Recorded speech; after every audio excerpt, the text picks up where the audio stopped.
Hello friends, welcome to logical mind education. ఈ వీడియోలో మనం 8th class physics text book ఏదైతే ఉంటుందో అందులో టెక్స్ట్ బుక్లో ఉన్న అంశాలను గురించి అయితే ర్యాపిడ్గా రివిజన్ అయితే చేయడం జరిగింది. సో ఆల్రెడీ ఎవరైతే టెక్స్ట్ బుక్ని చదివారో ఒకసారి వీడియోని చూసినట్టయితే మీకు విత్ ఇన్ షార్ట్ టైంలో రివిజన్ అయితే అయిపోతుంది. అసలు ఇంతవరకు టెక్స్ట్ బుక్ని ముట్టలేదు వాళ్ళకు ప్రతి లెసన్లో ఉన్న ఇంపార్టెంట్ డీటెయిల్స్ ఏవైతే ఉంటాయో ప్రతి డీటెయిల్ని కవర్ అయ్యేలా కూడా బ్రీఫ్గా మీకు చెప్పడం జరిగింది. ఒకసారి చూడండి, మీకు ఖచ్చితంగా ఉపయోగపడుతుందని చెప్పేసి అయితే అనుకుంటున్నాను. ఈ వీడియోలో వచ్చేసి మనకు 8th క్లాస్ ఫిజిక్స్ టెక్స్ట్ బుక్లో ఉన్న అంశాలలో మొత్తం 8 లెసన్స్ని అయితే కవర్ చేయడం జరిగింది. మిగిలిన లెసన్స్ని కూడా కంప్లీట్ చేస్తూ పూర్తి వీడియో పెడదాం అనుకున్నాను, కానీ మధ్యలోనే నాకు గొంతు పోవడం వల్ల మిగిలిన లెసన్స్ని అయితే కంప్లీట్ చేయలేకపోతున్నాను. సో మనకు టెట్ ఎగ్జామినేషన్ దూరం ఏం లేదు కాబట్టి చేసిన క్లాసెస్ ఏవైతే ఉంటాయో అవి మనకు ఉపయోగపడతాయనే ఉద్దేశంతో ఈ వీడియోని అయితే మీకు అందుబాటులో ఉంచుతున్నాను. నెక్స్ట్ మనకు ఎవరైతే ఛానల్ని కొత్తగా చూస్తున్నారో చాలామంది ఛానల్ని సబ్స్క్రైబ్ చేసుకోవడం లేదండి. సో మీకు నిజంగా మేము అందించే కంటెంట్ కానీ క్లాసెస్ కానీ మీకు నచ్చినట్టయితే ఛానల్ అయితే ఖచ్చితంగా సబ్స్క్రైబ్ చేసుకోండి. మీకు డిఎస్సికి సంబంధించిన టెట్కి సంబంధించిన ప్రతి ఇన్ఫర్మేషన్ని కూడా మన ఛానల్లో అప్డేట్ ఇస్తాం కాబట్టి ఒకవేళ మీకు చేసిన వీడియో కనుక మీకు నచ్చినట్లయితే ఛానల్ని సబ్స్క్రైబ్ చేయండి. ఈ వీడియోలో మనకు 8th క్లాస్ ఫిజిక్స్ టెక్స్ట్ బుక్లో ఏదైతే లెసన్స్ ఉన్నాయో వాటిలో ఉన్న ఇంపార్టెంట్ ఇష్యూస్ ఏవైతే ఉన్నాయో వాటి మీద మనం డిస్కషన్ అయితే చేసుకుంటాం. సో విత్ ఇన్ షార్ట్ టైంలో 8th క్లాస్ టెక్స్ట్ బుక్ మొత్తం కూడా మీకు రివిజన్ అయితే అయిపోతుంది.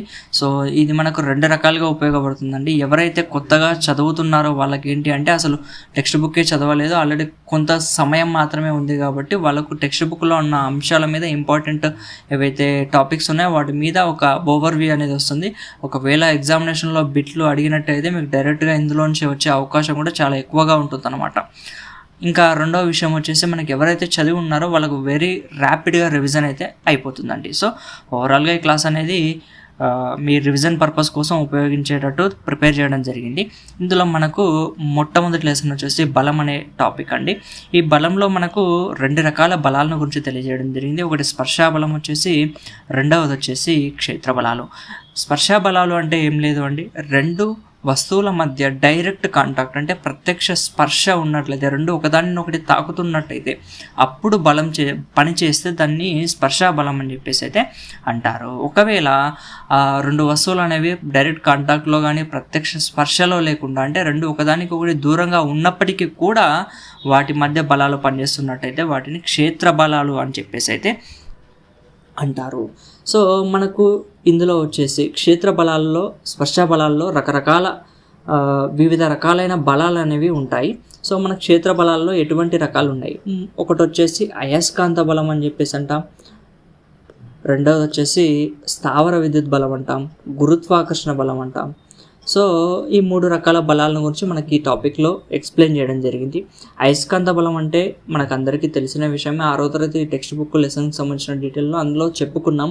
అయస్కాంత బలం అంటే ఏంటి, 2 అయస్కాంతాల మధ్య ఉండే ఆకర్షణ లేదా వికర్షణనే మనం అయస్కాంత బలం అని చెప్పేసి అంటాం. అయస్కాంత బలం ఉండాలంటే ఆ 2 అయస్కాంతాలు లేదా ఒక అయస్కాంతం ఇంకొక అయస్కాంత పదార్థం ఉంటుంది కదా, ఏదైతే అయస్కాంతం చేత ఆకర్షించబడే పదార్థాలు మనం అయస్కాంత పదార్థాలు అంటాం. సో ఆ అయస్కాంత పదార్థం ఏదైతే ఉంటుందో అయస్కాంత పదార్థానికి లేదా అయస్కాంతానికి మధ్య ప్రత్యక్ష స్పర్శ ఉండాల్సిన అవసరం అయితే లేదు. సో అలా ప్రత్యక్ష స్పర్శ లేకున్నప్పటికీ కూడా మనకు అయస్కాంత బలం అనేది పనిచేస్తుంది కాబట్టి దీన్ని ఏమంటాం, క్షేత్ర బలం అని చెప్పేసి అయితే అంటారు. సో అయస్కాంత బలం అనేది ఒక క్షేత్ర బలం, గుర్తుపెట్టుకోండి. రెండవది వచ్చేసి స్థావర విద్యుత్ బలం. స్థావర విద్యుత్ బలం అంటే ఏం లేదు అండి, ఒక ఆవేశపూరిత వస్తువు ఇంకొక ఆవేశపూరిత వస్తువు లేదా ఆవేశం లేని వస్తువునైనా, ఆవేశరహిత వస్తువునైనా ఆ వస్తువుపై బలాన్ని కలగజేస్తే దాన్ని స్థావర విద్యుత్ బలం అని చెప్పేసి అంటాం. దీంట్లో మనకి ఎగ్జాంపుల్గా ఏం చెప్పుకుంటామంటే, ఒక బెలూన్ని తీసుకొని దాని మీద రబ్ చేసినట్టయితే దానికి చిన్న చిన్న కాగితం ముక్కలు ఉంటాయి కదా, దాని దగ్గరికి తీసుకెళ్ళినట్టయితే ఆ కాగితం ముక్కలని ఈ ఆవేశపూరిత బెలూన్ అనేది ఏదైతే ఉంటుందో మనం రబ్ చేయడం వల్ల దాని మీద ఆవేశపూరిత కణాలు ఏర్పడతాయి. దీనివల్ల ఆవేశపూరిత కణాలు అనేవి కాగితాన్ని ఆకర్షిస్తాయి. సో ఈ రెండిటి మధ్య ఉన్న బలాన్ని మనం స్థావర విద్యుత్ బలం, ఎలక్ట్రోస్టాటిక్ ఫోర్స్ అంటాం. ఏమంటామండి, ఎలక్ట్రోస్టాటిక్ ఫోర్స్ అంటారు. Electrostatic force. సో ఈ ఎలక్ట్రోస్టాటిక్ ఫోర్స్ అనేది రెండు ఆవేశ వస్తువుల మధ్యనైనా ఉండొచ్చు. ఈ రెండు వస్తువులు కూడా ఆవేశపూరితమైనవైనా ఉండొచ్చు, లేదా ఒక వస్తువు ఆవేశపూరితంగా ఉండి ఇది ఆవేశపూరితంగా లేకపోయినా సరే ఆ రెండు వస్తువుల మధ్య ఆకర్షణ బలం ఉంటుంది. ఇటువంటి వాటిని స్థావర విద్యుత్ బలం అని చెప్పేసి అయితే అంటారు. నెక్స్ట్ మనకు గురుత్వాకర్షణ బలం. గురుత్వాకర్షణ బలం అంటే ఏం లేదండి, ఒక వస్తువు విశ్వంలోని ఏ రెండు వస్తువుల ద్రవ్యరాశి గల ఏ రెండు వస్తువుల మధ్యనైనా సరే మనకు ఈ గురుత్వాకర్షణ బలం అనేది పనిచేస్తూ ఉంటుంది. సో మనకు ద్రవ్యరాశి గల ఏ పదార్థమైనా సరే ఇంకొక వస్తువు పైన గురుత్వాకర్షణ బలాన్ని కలగజేస్తుంది అని చెప్పేసి అయితే దీన్ని గుర్తుపెట్టుకోండి. సో ఈ గురుత్వాకర్షణ బలం ఏదైతే ఉంటుందో దానికి ఏ రెండు వస్తువుల మధ్యనైనా లేదా ద్రవ్యరాశుల మధ్యనైనా ఉంటుందన్నమాట. సో ఈ మూడు బలాలు ఏవైతే ఉన్నాయో ఈ మూడు బలాలు కూడా వాటి యొక్క క్షేత్రాలను ఏర్పాటు చేస్తాయి. అంటే ఏంటి అండి, మనకు క్షేత్ర బలాలు అని చెప్పేసుకున్నాం కదా. క్షేత్ర బలం అంటే ఏం లేదండి, ఫర్ ఎగ్జాంపుల్ ఒక అయస్కాంతం ఉంది, దీని యొక్క క్షేత్రం ఉంటుంది, అంటే ఈ లిమిట్ ఉంటుందన్నమాట. ఇక్కడ దాకా మాత్రం అయస్కాంత బలాన్ని కలగజేస్తుంది, ఇక్కడ దూరం ఉంటే కలగ చేయదు. సో ఈ పరిధిని దాటి వెళ్ళినట్టయితే ఆ క్షేత్రాన్ని, ఈ క్షేత్రం ఏదైతే ఉంటుందో దాన్ని దాటి వెళ్ళినట్టయితే మనకు బలం పనిచేయదు. కాబట్టి దీన్ని క్షేత్ర బలాన్ని అని చెప్పేసి అయితే అంటాం. సో ఆ క్షేత్ర బలంలోకి రావాలంటే ఇందులోకి వస్తేనే ఆ పదార్థం మీద బలాన్ని కలగజేయగలుగుతాయి, అయస్కాంతం కానీ, స్థావర విద్యుత్ కానీ, గురుత్వాకర్షణ కానీ. సో ఇలా దూరంగా ఉన్నట్టయితే ఆ బలాలు అనేవి పనిచేయవు. సో ఈ యొక్క క్షేత్రాలు ఏవైతే ఉంటాయో అయస్కాంతం కలిగేసే ఈ క్షేత్రాన్ని, స్థావర విద్యుత్ బలం కలిగేసే ఆ క్షేత్రాన్ని, గురుత్వాకర్షణ బలం కలిగేసే క్షేత్రాలను ఏమంటామంటే అయస్కాంత క్షేత్రము,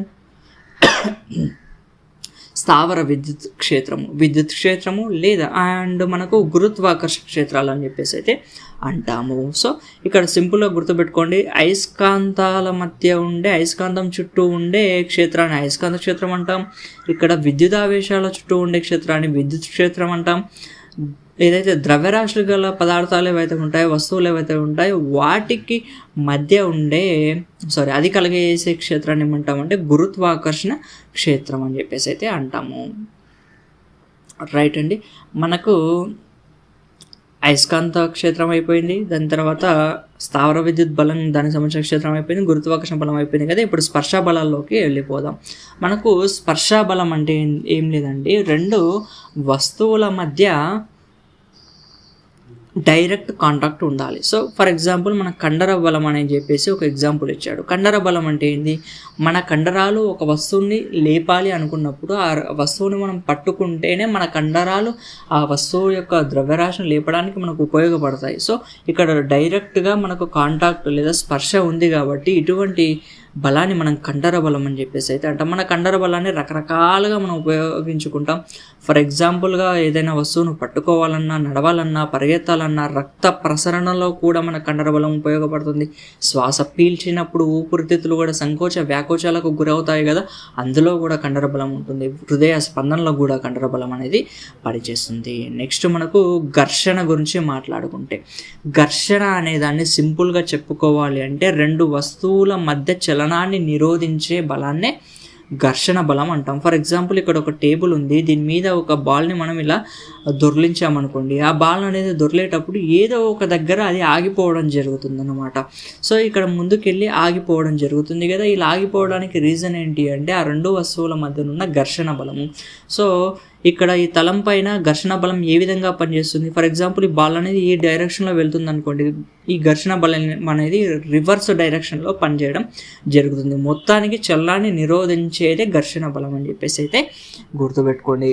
సో ఘర్షణ బలం పనిచేయాలంటే ఆ రెండు తలాలు కూడా మనకి ఏ విధంగా ఉండాలి అంటే కాంటాక్ట్లో ఉండాలి, కాంటాక్ట్లో స్పర్శలో ఉండాలి. స్పర్శలో ఉన్నప్పుడే మనము ఆ ఘర్షణ బలం అనేది పనిచేయడం జరుగుతుంది. సో ఘర్షణ బలం ఏదైతే ఉంటుందో ఘర్షణ బలాన్ని ఇంకా కొంచెం మనం చెప్పుకుంటే, ఫర్ ఎగ్జాంపుల్ మనకు ఒక ఘర్షణ బలం ఏ విధంగా పనిచేస్తుంది అంటే వాలుతలం దగ్గర ఘర్షణ బలం అనేది తగ్గిపోతుంది. అంటే ఇక్కడ స్పీడ్ ఎక్కువ ఉంటుంది అన్నమాట, బాల్ని ఇక్కడ జారబెడిస్తే తొందరగా వెళ్ళిపోతుంది. ఆ విధంగా ఘర్షణ బలం అనేది వస్తువులో చలనం అనేది ఎక్కువగా ఉంటుంది. అంటే నిరోధము అనేది ఎక్కువగా ఉన్నప్పటికీ కూడా నిరోధం సేమ్ ఉన్నప్పటికీ కూడా మనకు వాలుతలం వల్ల స్థితిశక్తి పెరుగుతుంది కాబట్టి ఆ బాల్ అనేది తొందరగా వెళ్ళిపోవడం జరుగుతుంది అన్నమాట. నెక్స్ట్ మనకు తలం పరంగా మనం చెప్పాం కదా, ఈ తలం ఉందనుకోండి, ఈ తలం పరంగా ఇక్కడ ఇది ఈ విధంగా మూవ్ అవుతుంటే దానికి వ్యతిరేక దిశలో ఘర్షణ బలం అనేది పనిచేస్తుంది. ఇది మనకి ఎక్కడ ఉపయోగపడుతుంది అంటే ఫ్రీ బాడీ డయాగ్రామ్స్ అంటాం. సో అక్కడ వాటిని గీసేటప్పుడు ఫలిత బలం నెట్ ఫోర్స్ ఎక్కడ ఉందో తెలియజేసేటప్పుడు ఇది మనకు ఉపయోగపడుతుంది. కాబట్టి గుర్తుపెట్టుకోండి, మూవ్ అయ్యే వస్తువు ఏదైతే ఉంటుందో దానికి ఆపోజిట్లో ఈ బలం అనేది పనిచేయడం జరుగుతుంది. నెక్స్ట్ మనకు అభిలంబ బలం, దీన్ని నార్మల్ ఫోర్స్ అంటాం. ఏమంటామండి? Normal force. అదే దీని ఘర్షణ బలాన్ని అంటే ఫ్రిక్షనల్ ఫోర్స్ అంటాం. సో నెక్స్ట్ మన టాపిక్లో ఘర్షణ బలం గురించి ఉంది, దాని గురించి మనం నేర్చుకుందాం ఫ్రిక్షన్ గురించి. అయితే నార్మల్ ఫోర్స్ గురించి మాట్లాడుకుంటే, ఫర్ ఎగ్జాంపుల్ ఇక్కడ ఒక టేబుల్ ఉంది, దాని మీద ఒక పుస్తకాన్ని మనం ఉంచామనుకోండి, పుస్తకము మనకు తెలుసు కదా, ప్రతి వస్తువు మీద గురుత్వాకర్షణ బలం అనేది పనిచేస్తుంది. ఫర్ ఎగ్జాంపుల్ మనం ఇక్కడ ఒక వస్తువును ఉంచామనుకోండి, అది భూమి వైపుకు పడిపోతుంది అనమాట. పడిపోవడానికి రీజన్ ఏంది? ఈ వస్తువు పైన మనకు కొంత ఎత్తులో ఉన్న ఈ వస్తువు పైన మనకు గురుత్వాకర్షణ బలం అనేది కిందకు పనిచేయడం వల్ల ఈ వస్తువు అనేది కిందకు పడుతుంది. అయితే మరి టేబుల్ పైన ఉన్న వస్తువు ఎందుకు పడట్లేదు అంటే, టేబుల్ పైన ఈ టేబుల్ సర్ఫేస్ ఏదైతే ఉంటుందో, టేబుల్ మీద ఉన్న ఈ సర్ఫేస్ ఏదైతే ఉంటుందో ఆ పుస్తకం మీద అభిలంబ బలాన్ని కలగజేస్తూ ఉంటుంది. మనకు గురుత్వాకర్షణ బలం ఈ విధంగా పనిచేస్తుంటే అభిలంబ బలం అనేది ఈ విధంగా పనిచేస్తూ ఉంటుందన్నమాట. సో దానికి ఎగ్జాక్ట్గా లంబంగా ఈ తలం ఏదైతే ఉంటుందో ఈ తలానికి లంబంగా పనిచేస్తుంది కాబట్టి అభిలంబ బలం అని చెప్పేసి అయితే అంటాము. అభిలంబంగా తలానికి లంబంగా లంబ దిశలో కలగజేస్తుంది ఈ యొక్క అభిలంబ బలము పనిచేస్తుంది అన్నమాట. సో ఎప్పుడైతే ఈ గురుత్వాకర్షణ బలం అనేది అభిలంబ బలానికి సమానంగా ఉన్నట్టయితే, రెండు బలాల పరిమాణాలు సమానంగా ఉంటే పుస్తకం అనేది నిశ్చల స్థితిలో ఇక్కడే ఉంటుంది, అంటే కదలకుండా అక్కడ ఉంటుందన్నమాట. అందువల్ల దీన్ని ఏమంటామంటే నెట్ ఫోర్స్ అనేది ఫలిత బలం అనేది శూన్యం అంటాము. నెట్ ఫోర్స్ ఏమవుతుంది అప్పుడు? శూన్యం అవుతుంది. ఓకే, ఇది ఒకటి అన్నమాట. నెక్స్ట్ మనకు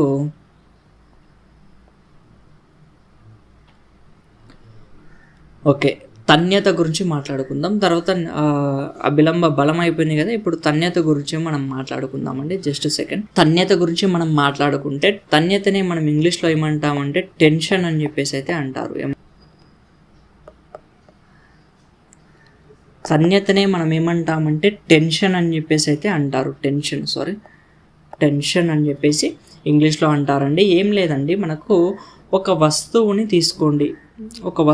తీసుకొని దీన్ని ఏం చేస్తామంటే ఒక దారానికి ఇట్లా పైన వేలాడదీస్తే ఈ దారం బిగుతుగా తయారవుతుంది కదా. ఈ దారం అనేది ఈ వస్తువుని ఆపగలుగుతుంది.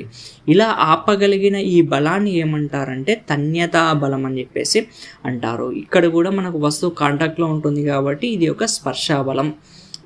ఈ వస్తువుని ఆపగలిగే ఈ బలం వచ్చేసి స్పర్శా బలం అని చెప్పేసి చెప్తాం. అదేవిధంగా ఈ తాడు యొక్క బిగుతుదనాన్ని మనం ఏమంటారంటే తన్యతా బలం అని చెప్పేసి అంటారు. ఎంత ఎక్కువ బిగుతుగా ఉంటే అంత ఎక్కువగా మనకు తన్యతా బలం అనేది పెరుగుతుంది. రైట్, ఇది ఒక తన్యతా బలం. దాని తర్వాత మనం ఫలిత బలం నెట్ ఫోర్స్ను గురించి మాట్లాడుకుంటాం. ఫర్ ఎగ్జాంపుల్ నెట్ ఫోర్స్ అంటే ఏం లేదు, ఒక చలనంలో ఉన్న వస్తువు కానీ లేదా మూవ్ అవుతున్న వస్తువు కానీ బలాలు ఏ విధంగా పనిచేస్తున్నాయి అని దాని గురించి మనం చెప్పుకోవాలి అంటే దాన్ని నెట్ ఫోర్స్ అని చెప్పేసి అయితే అంటారు. ఫర్ ఎగ్జాంపుల్ ఇక్కడ ఒక రెండు బలాలు ఉన్నాయి, ఒకే దిశలో పనిచేస్తూ ఉంటే దాన్ని ఏమంటారు అంటే ప్లస్గా తీసుకోవాలి ఆ ఫోర్స్ని. దానికి ఆపోజిట్లో పనిచేస్తూ ఉంటే నెగటివ్గా తీసుకోవాలన్నమాట. రెండు బలాలు ఒకే దిశలో ఈ విధంగా పనిచేస్తున్నాయి అంటే ప్లస్, రెండు బలాలని కూడాల్సి ఉంటుంది. ఒకవేళ ఆ బలం అనేది రివర్స్, ఒక బలం ఇటు సైడ్ ఒక బలం ఇటు సైడ్ ఉంటే ఈ ఎక్కువ ఉన్న బలంలో నుంచి దాన్ని తీసేస్తాం. సో అప్పుడు నెగటివ్ మైనస్గా గుర్తించాలి ఆ బలాన్ని.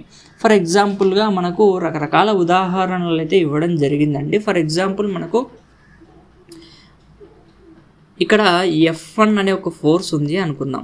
ఈ F1 అనే ఫోర్సు ఇటువైపు పనిచేస్తుంది, F2 అనే ఫోర్సు ఇటువైపు పనిచేస్తుంది. అప్పుడు F1ని మనం ఏం చేస్తాం, ప్లస్గా తీసుకుంటాం. అదేవిధంగా F2 అనేది రివర్స్లో కనిపిస్తుంది కాబట్టి మనకు ఇక్కడ -F2 వేస్తాం. ఇది ఎప్పుడు F1 > F2 అయినప్పుడు, అంటే F1 అనే ఫోర్స్ F2 కంటే ఎక్కువగా ఉన్నప్పుడు ఈ విధంగా రాయడం జరుగుతుందన్నమాట. సో మనం ఏం చెప్తాం, F నెట్ అంటే నెట్ ఫోర్స్ F1 - F2 అని చెప్పేసి రాసేస్తే సరిపోతుంది. అంటే ఈ బలానికి భేదం అనేది 0 అయిందనుకోండి, వస్తువు నిశ్చల స్థితిలో ఉంది అని అర్థం. ఒకవేళ పాజిటివ్ అయిందనుకోండి, సో F1 అనేది పాజిటివ్ ఉంది కాబట్టి మనకు ఫలిత బలం అనేది F1 సైడ్ మూవ్ అవుతుంది వస్తువు అని చెప్పేసి చెప్పొచ్చు. F1 సైడ్ వస్తువు మూవ్ అవుతుంది అని చెప్పేసి చెప్పొచ్చు. అది ఎప్పుడు పాజిటివ్ అయినప్పుడు. ఒకవేళ నెగిటివ్ అయింది అంటే F2 పెద్దగా ఉంది అని అర్థం. F2 ఎక్కువగా ఉంటే ఏమవుతుంది, వస్తువు యొక్క దిశ అనేది ఇటు సైడ్ ఉంటుంది. అంటే F2 ఎటు సైడ్ ఉంటుందో అటువైపు మనకు దిశ అనేది, వస్తువు అనేది మూవ్ అవ్వడం జరుగుతుందన్నమాట. సో దానికి సంబంధించిన డీటెయిల్స్ ఇది. సో నెట్ ఫోర్స్ ఏ విధంగా పనిచేస్తుంది. ఫర్ ఎగ్జాంపుల్ మనకు ఒక కారు డయాగ్రామ్ ఇచ్చాడు, ఫ్రీ బాడీ డయాగ్రామ్, స్వేచ్ఛా వస్తు పటం ఏ విధంగా గీయాలి, దాని ద్వారా మనం నెట్ ఫోర్స్ని ఏ విధంగా కనుక్కోవాలో చూద్దామండి. ఇది ఒక కారు తీసుకున్నాడు. ఫర్ ఎగ్జాంపుల్ ఇక్కడ ఒక కారు ఉంది అనుకుందాం. ఈ కారుని మనకు ఈ 2 టైర్లు అనేవి మనకు కాంటాక్ట్ ఫోర్సెస్, అంటే ఇక్కడ తగులుతున్నాయి. అయితే ఇక్కడ ఇంజిన్ అనేది ఉంటుంది కదా, ఈ ఇంజిన్ అనేది ఇటు సైడ్ మనకు ఫోర్స్ని కలగజేస్తుంటే ఇటు సైడ్ తీసుకోవడానికి మనకు ఉపయోగపడుతుంది. అదేవిధంగా ఇక్కడ ఘర్షణ బలం అని పనిచేస్తుంది, ఎందుకంటే 2 టైర్లు కాంటాక్ట్లో ఉన్నాయి కాబట్టి మనకు ఘర్షణ బలాన్ని కలిగేస్తున్నాయి. ఇక్కడ గురుత్వాకర్షణ బలం అనేది కూడా కిందికి పనిచేస్తుంది. మొత్తం వెయిట్ ఉంది కదా కార్ అనేది, దానివల్ల కిందకి పనిచేస్తుంది. దీన్ని Wతో సూచిస్తాం. ఇది వచ్చేసి మనకు ఇంజన్ యొక్క బలాన్ని Fతో సూచిస్తాం. అదేవిధంగా ఫ్రిక్షన్ అనేది ఉంటుంది కదా, దాన్ని Fతో సూచిస్తాం. నెక్స్ట్ మనకు నార్మల్ ఫోర్సెస్ కూడా ఉంటాయి. మనకు ఇక్కడ కిందకు పడకుండా ఆపడానికి ఉపయోగపడిన ఈ నార్మల్ ఫోర్స్ ఏదైతే ఉంటుందో అభిలంబ బలం అంటాం కదా, దాన్ని N1తో సూచిస్తాం. ఇక్కడ కూడా సేమ్ ఆపోజిట్లో లంబంగా పనిచేస్తుంది కాబట్టి ఇక్కడ N2 అని సూచిస్తాం. ఓవరాల్గా మనకు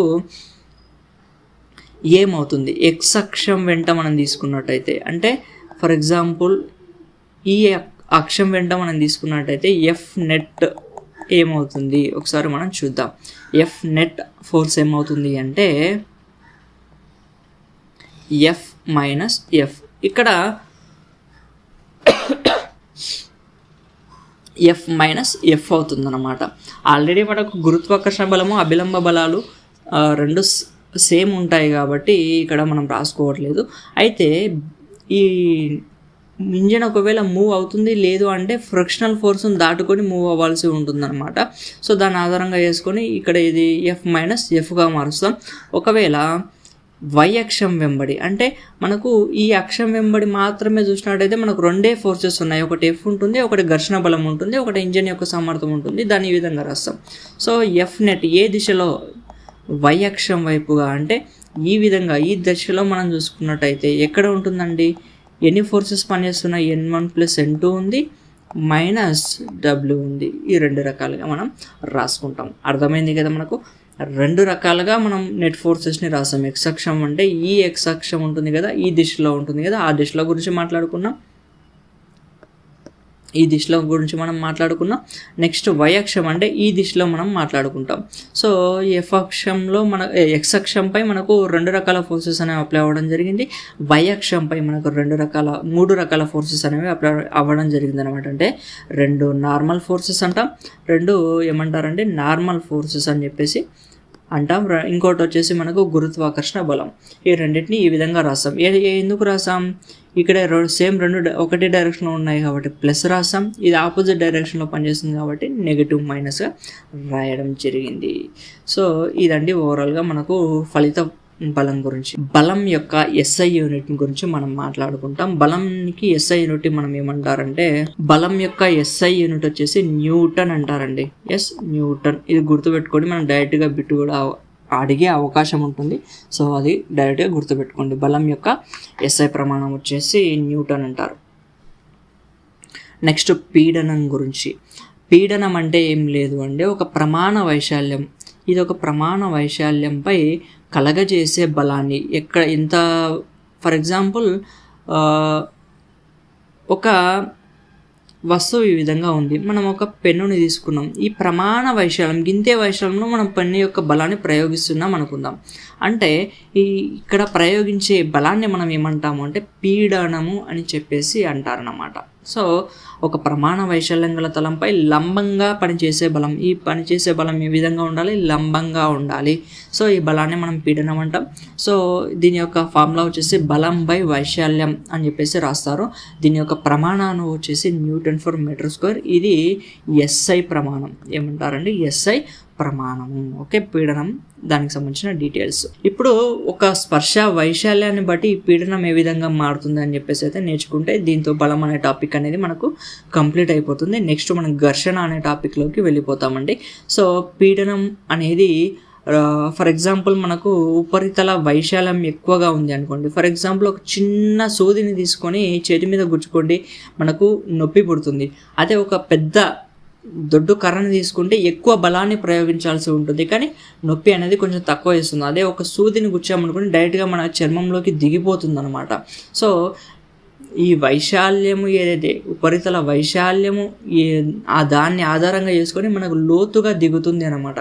సో ఇక్కడ ఫలితంగా మనం పీడనం ఎక్కువ, స్పర్శ వైశాల్యం అనేది తక్కువ ఉంటే పీడనం అనేది ఎక్కువ అవుతుంది. అంటే సేమ్ పీడనాన్ని అంతే బలాన్ని ప్రయోగించినప్పటికి కూడా ఎక్కువ లోతుకు దిగుతుంది. అదే మనకు స్పర్శ బలం ఎక్కువ ఉందనుకోండి, అప్పుడు లోతుకు అనేది దిగదు. సో ఈ విధంగా మనం స్పర్శ బలాన్ని గురించి మాట్లాడుకుంటాం. నెక్స్ట్ మనకు ఘర్షణ గురించి ఒకసారి మనం చూద్దాం. ఘర్షణ అనే టాపిక్ చెప్పుకున్నాం కదా, ఫోర్స్ ఆఫ్ ఫ్రిక్షన్ అంటారు, ఫ్రిక్షనల్ ఫోర్స్ అంటాం లేదంటే. సో ఈ ఫ్రిక్షనల్ ఫోర్స్ అనేది ఒక వస్తువు యొక్క తలంపై క్షితిజ సమాంతరంగా పనిచేస్తుంది అన్నమాట. నెక్స్ట్ ఈ ఘర్షణలో కూడా మనకు రకరకాల ఉన్నాయండి. ఒక్కసారి మనం చూస్తే ఫస్ట్ ఆఫ్ ఆల్ వచ్చేసి మనకు జారుడు ఘర్షణ. రెండు వస్తువులు అనేవి సాపేక్ష చలనంలో ఉంటే వాటిని ఆ చలనాన్ని వ్యతిరేకించే బలాన్ని జారుడు ఘర్షణ అని చెప్పేసి అయితే అంటాం. ఫర్ ఎగ్జాంపుల్ ఒక వస్తువు ఈ విధంగా ఉంది, రెండో వస్తువు దాని మీద కదులుతుంది అనుకోండి. అప్పుడు ఈ రెండు వస్తువుల మధ్యనున్న సాపేక్ష చలనాన్ని, ఇక్కడ ఈ వస్తువు మూవ్ అవుతుంది, ఇక్కడ ఈ వస్తువు ఉంది, రెండు వస్తువుల మధ్య ఈ చలనం ఉంది కదా, ఈ చలనాన్ని నిరోధించే బలాన్ని జారుడు ఘర్షణ అంటారు. అంటే వస్తువులు చలనంలో ఉంటే వాటిని నిరోధిస్తే దాన్ని జారుడు ఘర్షణ అంటాం.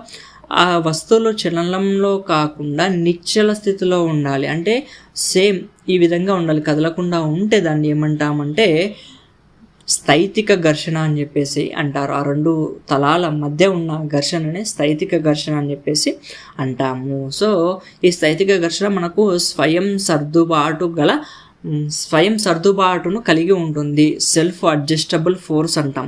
అంటే ఏంది సార్ అంటే మనకు మనం బలాన్ని ప్రయోగించి ఆ వస్తువుని మూవ్ చేసే వరకు ఆ ఘర్షణ అనేది పెరుగుతూ ఉంటుంది. ఫర్ ఎగ్జాంపుల్ ఒక తలం ఉంది, దీని మీద ఒక పెద్ద పెట్టెను ఉంచబడింది. ఫస్ట్ మనం ఒక చేతితో మనం బలాన్ని ప్రయోగించి దాన్ని జరపడానికి ప్రయత్నిస్తే అది జరగలేదు. రెండు చేతులతో ప్రయత్నించి దాన్ని గట్టిగా జరిపినట్టయితే అప్పుడు మనకు ఈ వస్తువు అనేది మూవ్ అవ్వడం జరిగింది. ఈ మూవ్ అవ్వడం జరిగేటంత వరకు, అంటే వస్తువు అనేది మూవ్ అయ్యేటంత వరకు ఆ ఘర్షణ బలం ఒక చేతితో రెండు చేతులతో ప్రయోగించాం కదా.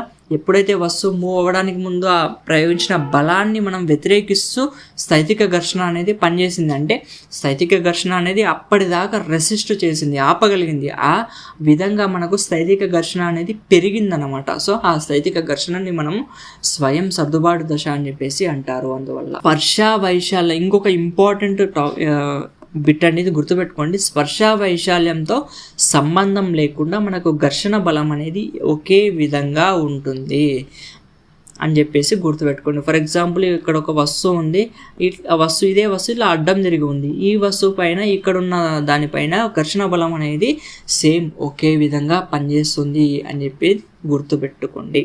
రైట్. నెక్స్ట్ దొర్లుడు ఘర్షణ అంటే నెక్స్ట్ మనకు ఘర్షణ బలానికి అభిలంబ బలానికి ఏమంటాం దీన్ని, ఘర్షణ బలానికి అభిలంబ బలానికి మధ్య గల సంబంధం ఏంటి అంటే ఘర్షణ బలం అనేది అభిలంబ బలానికి అనులోమానుపాతంలో ఉంటుంది. అంటే అభిలంబ బలం పెరిగిందనుకోండి ఘర్షణ బలం కూడా పెరుగుతుంది. ఆ విధంగా గుర్తుపెట్టుకోండి. అంటే ఇక్కడ మనం ఫోర్స్ ఉంటుంది కదా, ఇట్లా తలంపై లంబంగా కలగేసే బలాన్ని, సో ఇది పెరిగినట్టయితే మనకు ఘర్షణ బలం కూడా పెరుగుతుంది. నెక్స్ట్ మనకు దొర్లుడు ఘర్షణ అంటే ఏంటి? దొర్లుడు ఘర్షణ అంటే రెండు తలాలు దొర్లేటప్పుడు వాటి మధ్య గల ఘర్షణనే మనం దొర్లుడు ఘర్షణ అని చెప్పేసి అంటాం.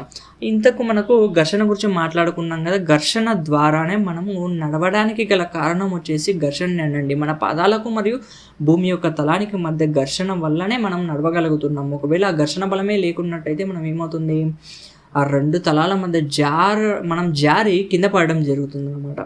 సో ఆ విధంగా మనకు ఘర్షణ బలం అనేది చాలా రకాలుగా ఉపయోగపడుతుంది. ఫర్ ఎగ్జాంపుల్ మనకు ఘర్షణ బలం వల్ల ఉష్ణం అనేది జనించడం జరుగుతుంది. ఫర్ ఎగ్జాంపుల్ ఒక అగ్గిపెట్టె ఉంది, అగ్గిపెట్టెని దాని పుల్ల ఉంటుంది కదా, దాన్ని గీసినట్టయితే ఆ రెండు తలాల మధ్య ఘర్షణ వల్ల మనకు ఉష్ణం అనేది జనించడం జరుగుతుంది. ఫర్ ఎగ్జాంపుల్ రెండు రాళ్ళు ఉన్నాయి, ఆ రెండింటి మధ్యన రాపిడి జరిగినట్లయితే ఆ రెండు రాళ్ళ మధ్యన ఉన్న ఘర్షణ బలం వల్ల ఉష్ణం అనేది జనించడం జరుగుతుంది.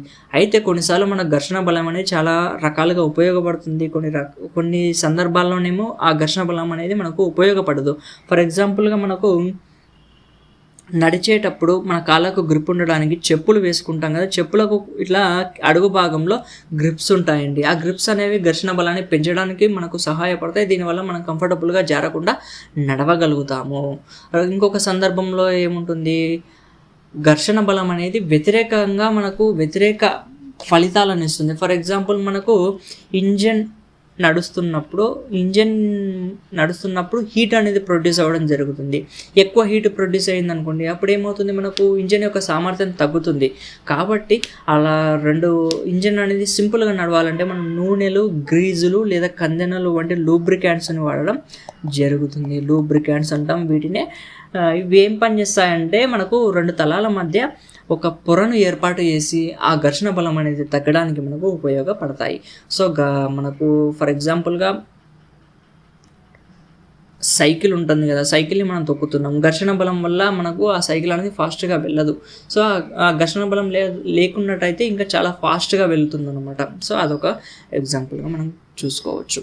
ఇంకొక ఎగ్జాంపుల్ వచ్చేసి మనకు ఏమంటారండి, అంతరిక్ష నౌకలు ఉంటాయి కదా, ఆ అంతరిక్ష నౌకలు అనేవి భూ వాతావరణంలోకి వచ్చే సమయంలో పేలిపోకుండా ఉండడానికి హీట్ షీల్డ్ని అమరుస్తారని చెప్పేసి గుర్తుపెట్టుకోండి.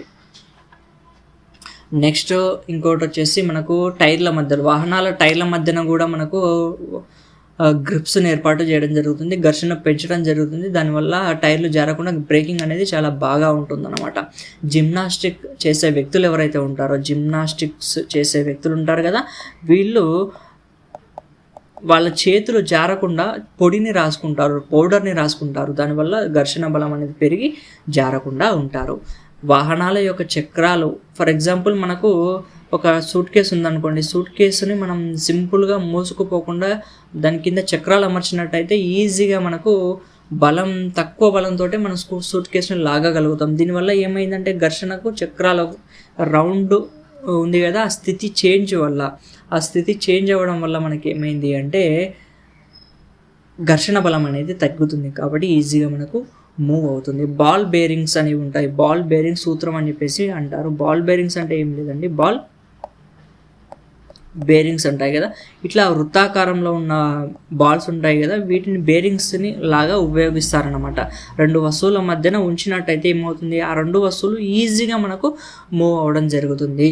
సో యంత్రాల మధ్య, ఇనుప భాగాల మధ్య ఈ బాల్ బేరింగ్స్ని ఉంచుతారు. దీనివల్ల ఘర్షణ బలం అనేది తగ్గుతూ ఉంటుంది. ఇలా చక్రం తిరుగుతుంది అనుకోండి, ఈ చక్రాల ఇక్కడ మధ్యలో ఉండే పిడి ఉంటుంది కదా, ఆ పిడి దగ్గర మనకు ఈజీగా మూవ్ అవ్వడానికి ఇక్కడ చర్రలు లాంటివి ఉపయోగిస్తారు. వాటిని బేరింగ్స్ అంటాం. ఆ బేరింగ్స్ వల్ల మనకు ఘర్షణ బలం తగ్గడం వల్ల ఆ చక్రాలు ఈజీగా మూవ్ అవ్వడం జరుగుతుంది.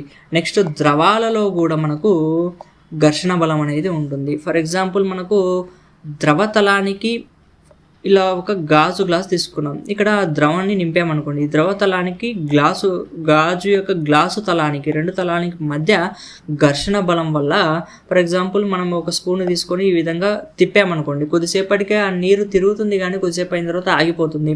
ఈ విధంగా ఆగిపోవడానికి గల కారణం ఏంటి అంటే ఘర్షణ బలము, ప్రవాహి ఘర్షణ అంటాం. దీన్ని మనం ఏమంటామంటే ప్రవాహి ఘర్షణ అని చెప్పేసి అయితే అంటారు. దీన్ని ఇంగ్లీష్లో వచ్చేసి డ్రాగ్ అంటారండి. ఇది గాలికి ఫ్లూయిడ్స్కి మధ్యన కూడా ఉంటుంది ప్రవాహి ఘర్షణ. ప్రవాహులు అంటే మనకు రెండు రకాలు, గాలి అయినా సరే ప్రవాహి అంటాం, లేదా ఫ్లూయిడ్స్ ఎటువంటి ద్రవాలు అయినా కూడా మనం ఫ్లూయిడ్స్ అంటాం. ఫర్ ఎగ్జాంపుల్ ఒక పక్షి ఎగురుతుంది అనుకోండి, పక్షికి గాలికి మధ్య ఉండే ఘర్షణని మనం ఏమంటామంటే ప్రవాహి ఘర్షణ అని చెప్పేసి అంటారు. ఆ విధంగా పక్షి యొక్క ఆకారం వల్ల మనకు ప్రవాహి ఘర్షణ తగ్గి ఆ పక్షి అనేది మనకు వేగంగా ఎగరగలుగుతుంది. అదేవిధంగా మనకు పక్షి అనేది గాల్లో ఎగరగలుగుతుంది. రెండు రకాలుగా మనకు ఘర్షణని మనం అర్థం చేసుకోవచ్చు. సో దీంతో మనకు ఘర్షణ అనే పాఠం అయితే అయిపోయిందండి. నెక్స్ట్ మూడవ పాఠం వచ్చేసి కృత్రిమ దారాలు, ప్లాస్టిక్లు అని చెప్పేసి. ఇది కొంచెం డిఫికల్ట్ టాపిక్, చాలా జాగ్రత్తగా వినండి, చెప్పుకుంటూ వెళ్ళిపోతాను. మనకు మనకు సహజ దారాలు అంటే ఏం లేదు అండి, మనకు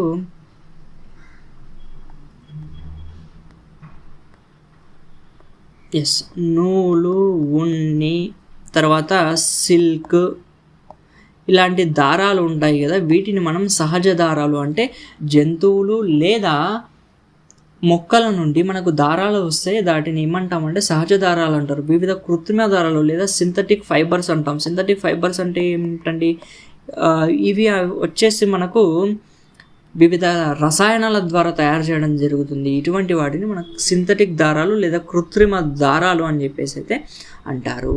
అయితే ఈ కృత్రిమ దారాలు అనేవి ఏ విధంగా ఉంటాయి అంటే, ఇది ఒక రసాయన పదార్థము. ఇలాంటి చిన్న చిన్న యూనిట్లు ఉంటాయి కదా, మనకు దారం అంటే ఏం లేదండి, ఇలా చిన్న చిన్న యూనిట్లు కలుపుతూ మనకు దారాలు అనేవి ఏర్పడడం జరుగుతుంది. ఈ చిన్న చిన్న యూనిట్లు ఉంటాయి కదా, వీటిని మనము మోనోమర్స్ అని చెప్పేసి అంటారు.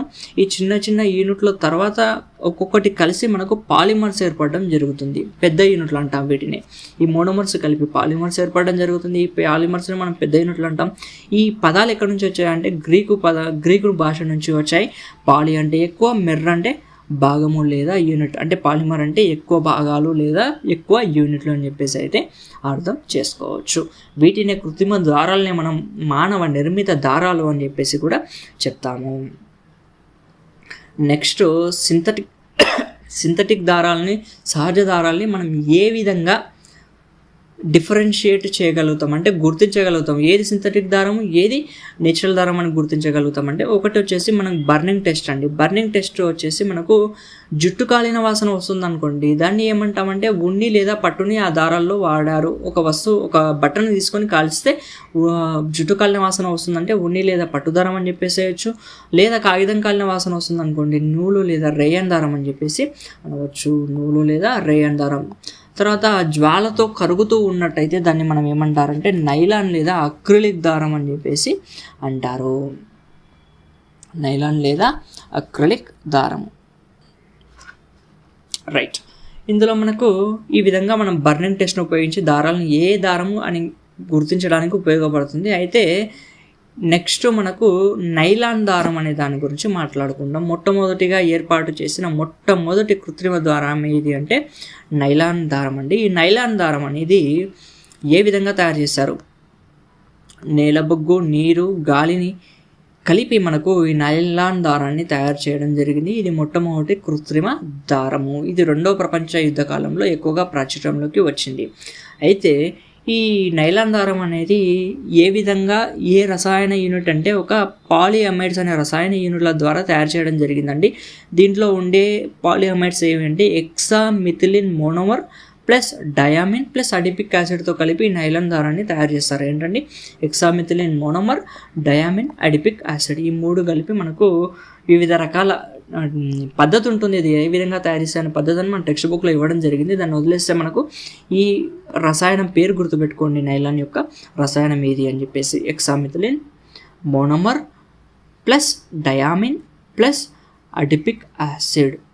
ఇందులో ఎక్సా అంటే 6, మిథిలిన్ అంటే ఒక కాంపౌండ్ రసాయనం, మోనోమర్ అంటే చెప్పుకున్నాం కదా, మోనోమర్ అంటే సింగిల్ యూనిట్ అని చెప్పేసి.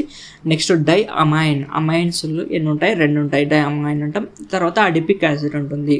సో ఇది నైలాన్ తయారు చేసేది. సో ఈ నైలాన్ యొక్క లక్షణం ఏమిటి అంటే ఇది సాగే గుణాన్ని కలిగి ఉంటుంది. ఏ విధంగా ఉంటుందంటే సాగే గుణాన్ని కలిగి ఉంటుంది. ఇది నీటిని పీల్చుకోదు. ఇది వచ్చేసి మనకు నీటిని పీల్చుకోదు. మండే స్వభావం అధికంగా ఉంటుంది. సో ఇది నీటిని పీల్చుకోదు కాబట్టి ఇటువంటి నైలాన్ దారాలను ఉపయోగించి ఎటువంటి వస్తువులు తయారు చేస్తారు అనేది ఇక్కడ చూడండి ఒకసారి. మనకు నైలాన్ దారాలను ఉపయోగించి తాళ్ళు పెండుతారు, తివాచీలు పెండుతారు. తివాచీలు అంటే కార్పెట్స్ అండి, మన కాళ్ళ కింద వేసుకునే కార్పెట్స్ ఉంటాయి కదా, వాటిని తయారు చేయడానికి నైలాన్ని వాడతాడు. బ్రష్ యొక్క బ్రెజిల్స్ ఉంటాయి కదా, ఆ బ్రషెస్ యొక్క కుంచెలు ఉంటాయి కదా, ఆ బ్రష్ యొక్క కుంచెల్ని తయారు చేయడానికి బ్రెజిల్స్ అంటాం. ఈ బ్రెషల్స్ని తయారు చేయడానికి నైలాన్ని వాడతారు. వలను వేటాడడానికి ఉపయోగించే వలని వాడతారు. సాక్స్ అంటే మన మేజోళ్ళు అంటాం కదా సాక్స్ని, ఆ మేజోళ్ళు. తర్వాత పెద్దగా ఉంటేనేమో సాకింగ్స్ అంటాం. సో మేజోళ్ళు ఏవైతే ఉంటాయో వాటిని తయారు చేయడానికి మనం వాడతారు. తర్వాత పారాషూట్స్ని తయారు చేయడానికి వాడతారు. స్విమ్ సూట్స్ అంటే ఈత ఆడేటప్పుడు వేసుకునే స్విమ్ సూట్స్. ఎందుకు అంటే నీటిని పీల్చుకోవు కాబట్టి స్విమ్ సూట్స్ తయారీలో ఉపయోగిస్తారు. దాని తర్వాత మనకు సీట్ బెల్ట్స్ తయారీలో ఉపయోగిస్తారు. అదేవిధంగా సెయిలింగ్స్ అంటాం కదా, మనకు తెరచాపలు అంటాం కదా, తెరచాపలు తయారు చేయడానికి కూడా ఇవి నైలాన్ దారాలను ఉపయోగిస్తారు. ఇవి చాలా దృఢమైనవి కాబట్టి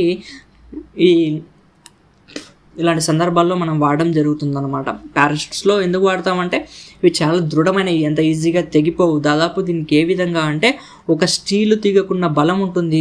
సో అంత గట్టి అయిన దారం కాబట్టి దీనికి ఈ పారాషూట్స్లలో వాడతారని చెప్పేసి అయితే ఇవ్వడం జరిగింది. అలా విధంగా కారు టైర్స్లో కూడా తయారు చేయడానికి ఇది వాడడం జరుగుతుంది. అంబ్రిల్లా మనకు తడవకుండా ఉండడానికి, నీరు సులభంగా జారిపోతుంది కాబట్టి నైలాన్ దారాన్ని అంబ్రిల్లా తయారీలో కూడా ఉపయోగించడం జరుగుతుందండి. నెక్స్ట్ మనకు రేయాన్ అంటాం. దీన్నే సహజ పట్టుకు ప్రత్యామ్నాయంగా తయారు చేసింది. దీన్నే కృత్రిమ పట్టు అని చెప్పేసి అంటారు. ఏమంటారంటే కృత్రిమ పట్టు. సో ఈ కృత్రిమ పట్టు అనేది మొట్టమొదటిగా యూఎస్ఏలో 1911లో తయారు చేస్తారు. మన ఇండియాలో కేరళలో 1946లో వ్యాపారపరమైన మొట్టమొదటి కర్మాగారం ఫ్యాక్టరీ అనేది కేరళలో 1946లో ఏర్పాటు చేయడం జరిగింది. 1911లోనేమో తయారు చేసినప్పటికి కూడా 1924లో దీన్ని ఏమంటారండి రేయాన్ అనే పేరు పెట్టడం జరిగింది కృత్రిమ పట్టుకి. సో దీన్ని ఏ విధంగా తయారు చేస్తారంటే సెల్యులోజ్ని, తర్వాత సోడియం హైడ్రాక్సైడ్ని ముంచి దాని తర్వాత కార్బన్ డైసల్ఫైడ్లో ముంచి దాన్ని తిరిగి డైల్యూట్ సల్ఫ్యూరిక్ యాసిడ్లో ఉంచుతారు. దీనివల్ల మనకు ఈ రేయాన్ అనేది తయారవడం జరుగుతుంది. దీన్ని కృత్రిమ పట్టు ఉంటుంది కదా, మనకు జనరల్గా ఏంటి అంటే నూలుతో కలిపి దుప్పట్లను తయారు చేస్తారు, ఉన్నితో కలిపి కార్పెట్స్ను తయారు చేస్తారు. ఆరోగ్య సంబంధ ఉత్పత్తులైన డైపర్స్ ఉంటాయి కదా, వీటిని డైపర్స్ను తయారు చేయడానికి కూడా వీటిని వాడతారనమాట. అయితే రేయాన్ అనేది పట్టు కన్నా చాలా చౌకైనది, దీనికి ఈజీగా కూడా రంగులు అద్దవచ్చు కాబట్టి దీన్ని ఉపయోగిస్తారండి. అంతేకాకుండా ఇది సెల్యులోస్తో తయారవుతుంది కాబట్టి ఇది మనకు ఈజీగా వాటర్ని అబ్జర్వ్ చేసుకుంటుంది. వాటర్ అబ్జర్ప్షన్ అనేది ఈజీగా చేసుకుంటుంది కాబట్టి అందువల్ల డైపర్స్లో దీన్ని ఉపయోగించుకోవడం జరుగుతుంది. వైద్య సంబంధ ఉత్పత్తులు ఏవైతే ఉంటాయో, పట్టీలు ఉంటాయి కదా, ఏదైనా దెబ్బ తగిలితే వేసే పట్టీలు, గాయాల్ని మంచడానికి ఉపయోగించే పట్టీలు ఉంటాయి కదా, వాటి తయారీలో కూడా దీన్ని వాడడం జరుగుతుంది. అదేవిధంగా ఈ విధంగా తుడుచుకోవడానికి సంబంధించిన కొన్ని బట్టలు ఏవైతే ఉంటాయో వాటిని, ఎందుకంటే మనకు తడి తొందరగా ఆరేటట్టు ఏదైతే ఉంటుందో అటువంటి వాటిలో వీటిని ఉపయోగించడం జరుగుతుంది. నెక్స్ట్ ఇంకోటి వచ్చేసి మిశ్రణం అనేది. మిశ్రణం అంటే ఏం లేదండి, ఒక రెండు దారాలను, కృత్రిమ దారాన్ని లేదా ఇతర దారాలని కలిపి మిశ్రణం చెందిస్తారు. ఇలా మిశ్రణం చెందించడం వల్ల రెండు దారాల యొక్క క్వాలిటీలని మెజే మనకు ఏదైతే చక్కగా ఉపయోగపడుతుందో దానికి సంబంధించిన క్వాలిటీకి సంబంధించి మనకు క్వాలిటీని రాబట్టుకోవడానికి ఇలా 2 లేదా 3 దారాలను వివిధ నిష్పత్తుల్లో కలపడం జరుగుతుందన్నమాట. దీన్నే మనం మిశ్రణం లేదా బ్లెండింగ్ అని చెప్పేసి అంటారు. అంటారనమాట. మనకు ఫర్ ఎగ్జాంపుల్గా కొన్ని దారాలకు ఏ విధంగా అంటే, ఫర్ ఎగ్జాంపుల్ మనకు పైన నైలాన్ అని మాట్లాడుకున్నాం కదా, అది గట్టి దారం కానీ మంటకి ఈజీగా అంటుకుపోతుంది. అదే ఇక్కడ పట్టు ఉందనుకోండి, జనరల్గా సహజ పట్టు ఉందనుకోండి, సహజ పట్టు అనేది తొందరగా ముడతలు వచ్చేస్తాయి.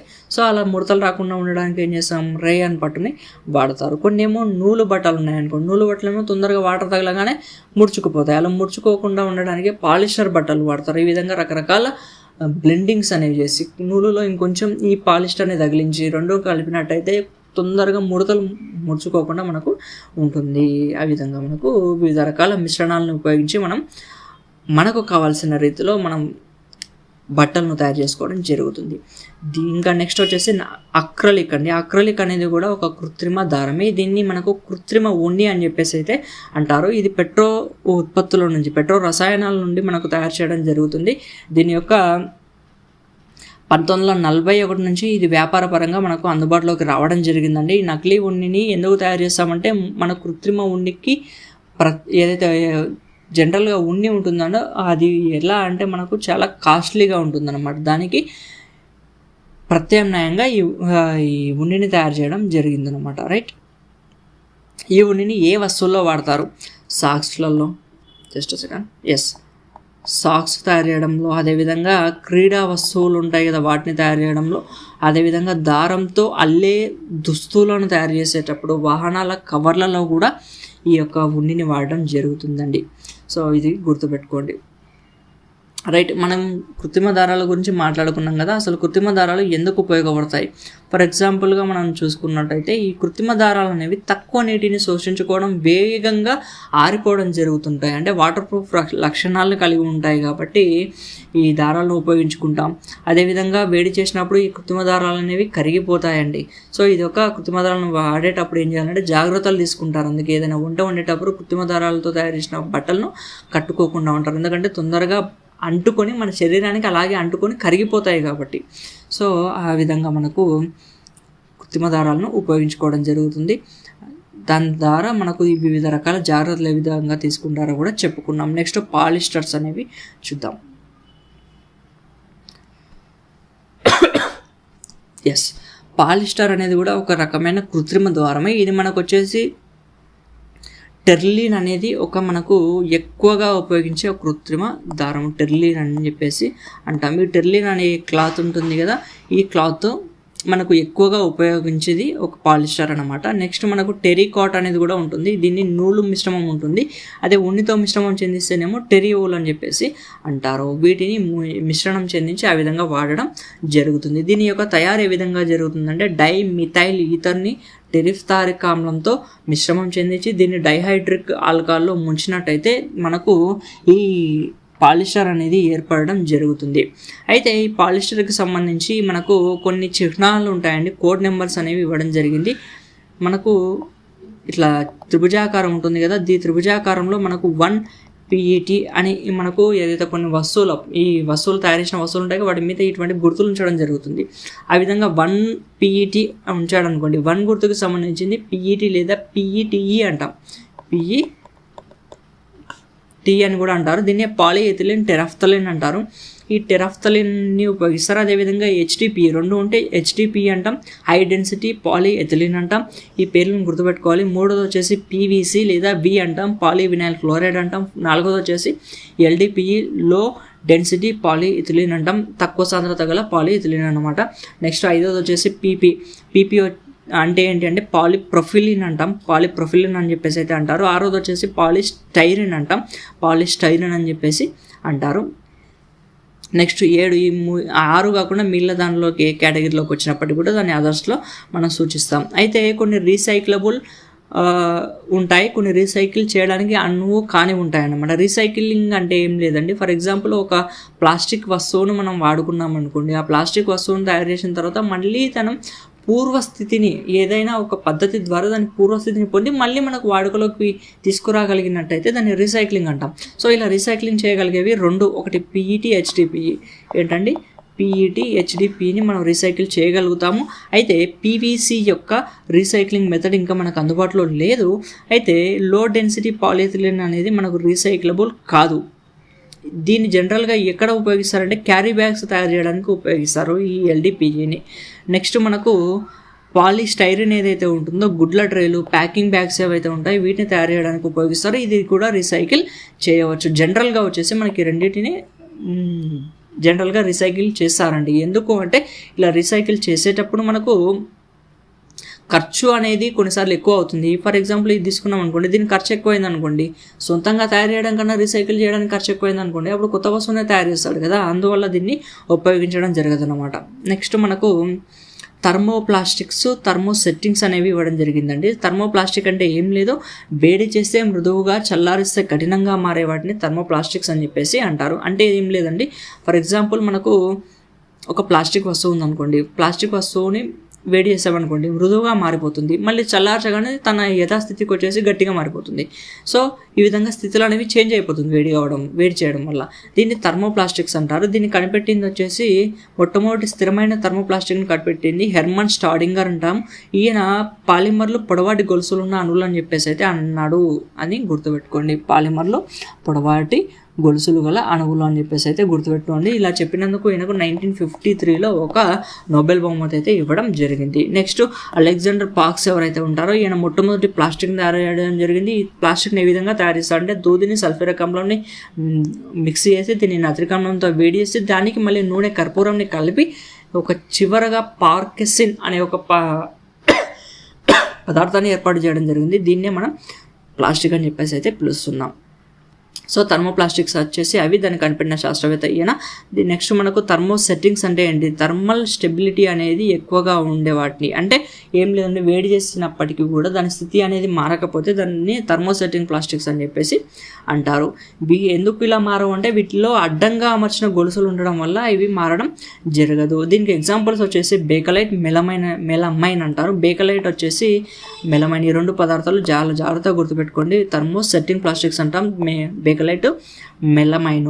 బేకలైట్ వచ్చేసి విద్యుత్ ఉపకరణాలు ఏవైతే ఉంటాయి, స్విచ్ బోర్డ్స్ ఉంటాయి కదా, వాటి తయారు చేయడానికి, వైర్లు ఉంటాయి కదా దాని మీద తొడుగులు తయారు చేయడానికి విద్యుత్ ఉపకరణాల తయారులో బేకలైట్ను వాడతారు. వంట సామాగ్రి, ఫర్ ఎగ్జాంపుల్ మనకు ఏదైనా వండేటప్పుడు పిడులు ఉంటాయి కదా, మనకు కాలకుండా ఉండడానికి ఆ పిడుల తయారులో ఈ మెలమైన్ని వాడడం జరుగుతుంది. మొట్టమొదటిసారిగా బేక్లైట్ని తయారు చేసిన వ్యక్తి ఎవరైతే ఉన్నారో హెన్రిక్ బేక్లాండ్ అనే వ్యక్తి అండి. ఈ హెన్రిక్ బేక్లాండ్ అనే వ్యక్తి ఎవరైతే ఉన్నారో ఆయన తయారు చేసిన బేక్లైట్ వల్ల ఇవన్నీ ఫాదర్ ఆఫ్ ప్లాస్టిక్ ఇండస్ట్రీస్ అని చెప్పేసి అయితే పిలుస్తారు. ఈయన ఏ విధంగా తయారు చేస్తారంటే కార్బోనిక్ ఆమ్లాన్ని, ఫార్మాల్డిహైడ్ని కలిపి ఈ ప్లాస్టిక్ని తయారు చేయడం జరిగింది. అండ్ మనకు ప్రీవియస్ టెట్ బిట్ కూడా ఇక్కడ ఒకటి ఇవ్వడం జరిగిందండి. 4R అంటే ఏంటో అని చెప్పేసి ప్రీవియస్లో ఒక టెట్ బిట్ అడగడం జరిగింది. ఈ 4R అంటే ఏం లేదండి, రెడ్యూస్, రీయూజ్, రీసైకిల్, రికవర్ అంటాం. రెడ్యూస్ అంటే ప్లాస్టిక్ వాడకాన్ని తగ్గించడం, ప్లాస్టిక్ని తిరిగి వాడడం, అదే దాన్ని మళ్ళీ తిరిగి వాడడం, ఎక్కువసార్లు వాడడం అన్నమాట. రీయూజ్ అంటే, రీసైకిల్ అంటే పూర్తిగా దాన్ని రీసైకిల్ చెందించి యథాస్థితికి తీసుకొచ్చి మళ్ళీ దాన్ని కొత్తగా ప్రొడక్ట్స్ తయారు చేయడానికి వీలుండేటట్టు తయారు చేస్తే దాన్ని రీసైకిల్ అంటాం. రికవర్ అంటే ఆల్రెడీ ఏదైతే ప్లాస్టిక్స్ ఉంటాయో దాన్ని రికవర్ చేసి మళ్ళీ వాడినట్టయితే దాన్ని ఏమంటారంటే, అంటే మనకు సింపుల్ అండి, రికవర్ చేయడం. ఫర్ ఎగ్జాంపుల్ మనకు ఎన్విరాన్మెంట్లో మన బయట చాలా రకమైన ప్లాస్టిక్స్ ఉన్నాయి కదా, అవి వదిలేకుండా దాన్ని రికవర్ చేసుకోగలగాలి అని చెప్పేసి దాని అర్థం అండి. సో ఈ విధంగా మనకు 4 రకాలుగా మనం ప్లాస్టిక్ యొక్క వాడకాన్ని తగ్గించవచ్చు. అయితే ప్లాస్టిక్స్ అనేవి నాన్ రియాక్టివ్, చర్యాశీలత తక్కువ ఉండడం వల్ల మనం దీన్ని ఎక్కువగా ఉపయోగించడం జరుగుతుంది. చర్యాశీలత అనేది చాలా తక్కువగా ఉంటుందన్నమాట. నెక్స్ట్ మనకు ఈ ప్లాస్టిక్ వల్ల మనకు డ్రైనేజ్లు ఏవైతే ఉంటాయో అవి మూసుకుపోవడం జరుగుతుంది. ఇది భూమిలో ఇంకిపోవడానికి, అంటే భూమిలో కలిసిపోవడానికి చాలా సంవత్సరాలు తీసుకుంటుంది, కాబట్టి దీన్ని వాడదు అని చెప్పేసి అయితే అంటారు. నెక్స్ట్ మనకు పశువులు ఏవైతే ఉంటాయి, ఈ పశువులు వచ్చేసి ఈ ప్లాస్టిక్ని ఎక్కువగా తిని చనిపోతున్నాయి, కాబట్టి దీన్ని తగ్గించాలని చెప్పేసి కూడా అంటారు. దీన్ని సుప్రీంకోర్టు మనకి ఏం చెప్తుంది అంటే, ఈ ప్లాస్టిక్ అనేది మనకు అణుబాంబు కన్నా ప్రమాదకరం అని రీసెంట్గా సుప్రీంకోర్టు కూడా ఒక జడ్జిమెంట్లో చెప్పిందని చెప్పేసి కూడా టెక్స్ట్ బుక్లో ఇవ్వడం జరిగిందనమాట. నెక్స్ట్ మనకు ఈ విధంగా మనకైతే కంప్లీట్ అయిపోయిందండి. దీన్ని వాడడం మొత్తంగా మన ప్లాస్టిక్స్ ఏ విధంగా వాడతాం, దాని యొక్క రీసైక్లింగ్ ఏ విధంగా చేస్తాం, ఏ విధమైన ప్లాస్టిక్స్ మనకు ఒక్క బిట్టు మర్చిపోయాం. దీంట్లో ఆల్రెడీ మన ప్లాస్టిక్ రకాలు ఉన్నాయి కదా, దీంట్లో మనకు ఏవి రీసైకిల్ చేయడానికి ఉపయోగకరమైనవి అది చెప్పుకున్నాం కదా. దీంట్లో మనకు థర్మో ప్లాస్టిక్స్ ఏవి, థర్మో సెట్టింగ్స్ ఏవి అనేది మాత్రం గుర్తుపెట్టుకోండి.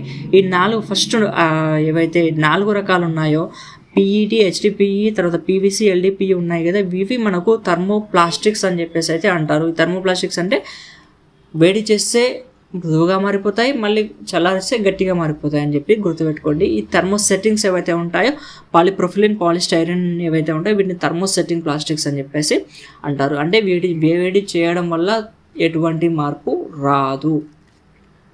సో ఇటువంటి వస్తువుల్ని మనం ఏం చేస్తాం, థర్మోసెట్టింగ్స్ని ఏమో వివిధ రకాల కీబోర్డులు తయారు చేయడానికి కానీ, లేదంటే కరెంటు వస్తువులు తయారు చేయడానికి కానీ, లేదంటే కొన్ని గిన్నెలు తయారు చేయడానికి కానీ వీటిని వాడడం జరుగుతుంది ఈ థర్మోసెట్టింగ్ ప్లాస్టిక్స్ని. సో ఓవరాల్గా మనకి ఈ లెసన్ అనేది కంప్లీట్ అయిపోవడం జరిగింది. నెక్స్ట్ మనకు ఇంపార్టెంట్గా లోహాలు మరియు అలోహాలు అనే టాపిక్ అయితే ఇవ్వడం జరిగిందంటే ఒకసారి మనం చూద్దాం. లోహాలు ఈ టాపిక్ కూడా కంప్లీట్ చేసేద్దాం. లోహాల యొక్క ధర్మాలు అంటే ఏం లేదండి. ఫర్ ఎగ్జాంపుల్ లోహాలను ఏ విధంగా గుర్తిస్తాం, అలోహాలను ఏ విధంగా గుర్తిస్తాం అనే దానికి లోహాలను గుర్తించడానికి కొన్ని చిహ్నాలు అయితే ఇవ్వడం జరిగింది. ఈ లోహాలను గుర్తించడానికి మొట్టమొదటి చిహ్నం వచ్చేసి ద్యుతి గుణం అని చెప్పేసి అయితే ఇవ్వడం జరిగింది. ద్యుతి గుణం అంటే ఏం లేదండి, కాంతిని పరావర్తనం చెందించగలిగే వాటిని మనం ఏమంటామంటే ద్యుతిగుణం గల వస్తువులు అని చెప్పేసి అయితే అంటాం. అంటే దాని మీద కాంతి పడినట్టయితే అది మెరుస్తూ ఉండాలి. అలా మెరిసేవి లోహాలు. జనరల్గా లోహాలు మెరుస్తాయి. అయితే మెరిసేవన్నీ కూడా లోహాలు కావు. మనం అంటాం కదా మెరిసేదంతా బంగారం కాదని చెప్పేసి, బంగారం కూడా ఒక లోహమే. అయితే ఇలా మెరిసేవన్నీ కూడా లోహం కాదు. అయితే ఈ అద్దం అనేది ఉంటుంది కదా, అద్దం కూడా దాని మీద కాంతిని ప్రసరింపజేస్తే అది మనం కాంతిని పరావర్తనం చెందిస్తుంది, అదే విధంగా మెరుస్తుంది కూడా. సో ద్యుతిగుణం ఉన్నంత మాత్రాన మనం లోహం అని చెప్పేసి చెప్పవద్దు. కాకపోతే లోహాలకు ఉన్న ఒక లక్షణంలో ద్యుతిగుణం కూడా ఒకటి అని చెప్పేసి గుర్తుపెట్టుకోండి. నెక్స్ట్ ధ్వనిగుణం అంటే లోహాలు అనేవి ధ్వనిని ఉత్పత్తి చేస్తాయి. ఇవి కంపించడం వల్ల ధ్వని అనేది ఉత్పత్తి జరుగుతుంది. అయితే అన్ని లోహాల వల్ల ధ్వని ఉత్పత్తి జరుగుతుందా సార్ అంటే జరగదు. ఎగ్జాంపుల్ వచ్చేసి పాదరసం వల్ల మనకు ధ్వని ఉత్పత్తి అనేది జరగదు. ధ్వని ఉత్పత్తి ఏ విధంగా జరుగుతుంది, ఫర్ ఎగ్జాంపుల్ ఒక స్టీల్ రాడ్ని తీసుకోండి, దాని మీద టంగుమని కొట్టండి, దానివల్ల ఏమవుతుంది, ధ్వని అనేది టంగుమని శబ్దం వస్తుంది కదా, గంటను కొట్టినట్టు కూడా మనకు శబ్దం వస్తుంది కదా, దీనివల్ల ధ్వని అనేది ఉత్పత్తి జరుగుతుంది. కాబట్టి దీన్ని ధ్వని ఉత్పత్తిలో మనం వాడడం జరుగుతుంది లోహాలని. అయితే ధ్వని ఉత్పత్తి చేయని వాటిని లోహాలు అని చెప్పేసి అనకూడదా సార్ అంటే పాదరసం అనేది ధ్వని ఉత్పత్తి చేయదు, కానీ అది పాదరసం అనేది కూడా ఒక లోహం అని చెప్పేసేయవచ్చు. నెక్స్ట్ స్థరణీయత. పలుచని చదునైన రేకులుగా మార్చగలిగే పదార్థాలు ఏవైతే ఉంటాయో వాటికి స్థరణీయత ఉంది అని చెప్పేసి చెప్పవచ్చు. ఫర్ ఎగ్జాంపుల్ ఒక బంగారం ఉందనుకోండి, దీన్ని రేకులుగా మార్చవచ్చు. అల్యూమినియం ఉందనుకోండి, దీన్ని కూడా మనం రేకులుగా మార్చవచ్చు. అంటే అల్యూమినియం కానీ సిల్వర్ కానీ కాపర్ కానీ ఇవి ఎక్కువ స్థరణీయత కలిగి ఉంటాయి. రేకులుగా సన్నని పలుచని రేకులుగా మార్చగలుగుతాం. సో వీటి యొక్క స్థరణీయత ఎక్కువ. అందువల్ల లోహాలు స్థరణీయత అనే ధర్మాన్ని కూడా ప్రదర్శిస్తాయి. ఇది ఆర్డర్ గుర్తుపెట్టుకోండి, అల్యూమినియం సిల్వర్ కాపర్ వీటికి హై మాలియబిలిటీ అనేది ఉంటుంది, స్థరణీయత అనేది ఎక్కువగా ఉంటుంది. తాంతవత అంటున్నాడు. తాంతవత అంటే ఏం లేదండి, ఒక లోహాన్ని తీగలుగా మార్చగలిగే గుణం, తీగలుగా మార్చగలిగే ధర్మం ఏదైతే ఉంటుందో దాన్ని తాంతవత అని చెప్పేసి అయితే అంటాం.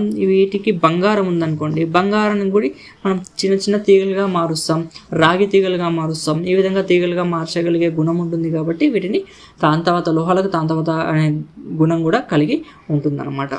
నెక్స్ట్ విద్యుత్ వాహకత గురించి మనం మాట్లాడుకుంటే అల్యూమినియము, రాగి, ఇనుము అనే లోహాలు ఏవైతే ఉంటాయో వీటికి ఎక్కువగా విద్యుత్తుని తమ గుండా ప్రసారణ చేసుకుంటాయి. కానీ చెక్క తన గుండా విద్యుత్తును ప్రసారణ చేసుకుంటుందా, చేసుకోదు. అయితే ఈ విద్యుత్ వాహకతను కలిగి ఉండే వాటిలో ఇవి ఎక్కువగా కలిగి ఉంటాయి అన్నమాట. అల్యూమినియం, రాగి, ఇనుము అనేవి విద్యుత్ వాహకతను ఎక్కువగా కలిగి ఉంటాయి లోహాల్లో అనేది గుర్తుపెట్టుకోండి. సేమ్ ఉష్ణవాహకత కూడా. ఫర్ ఎగ్జాంపుల్ మనకు ఒక ఉష్ణాన్ని కూడా ప్రసరింపజేయాలి. ఒక బిందువు నుంచి ఇంకో బిందువుకు ఉష్ణం, వేడి అనేది ప్రసరణ జరిగిందనుకోండి, దాన్ని ఉష్ణవాహకత అంటాం. ఫర్ ఎగ్జాంపుల్గా చెక్క ఉందనుకోండి, చెక్క అనేది ఉష్ణ ప్రసరణ జరగదు, ఎందుకంటే ఉష్ణ బంధనం అనేది, దానివల్ల అది మండిపోవడం జరుగుతుంది. సో ఉష్ణవాహకత అనేది లోహాల యొక్క ఒక ధర్మం. ఇవి కూడా సేమ్ ఆర్డర్ గుర్తుపెట్టుకోండి, అల్యూమినియము, రాగి, ఇనుము ఈ మూడిటికి మనకు ఉష్ణవాహకత అనేది ఉంటుంది. ఇది భౌతిక ధర్మాలు. నెక్స్ట్ మనకు లోహాల యొక్క రసాయన ధర్మాల గురించి మాట్లాడుకుంటే లోహాలు అనేవి ఆక్సిజన్తో చర్య చెంది మనకు క్షార స్వభావం గల ఆక్సైడ్లను ఇస్తాయి.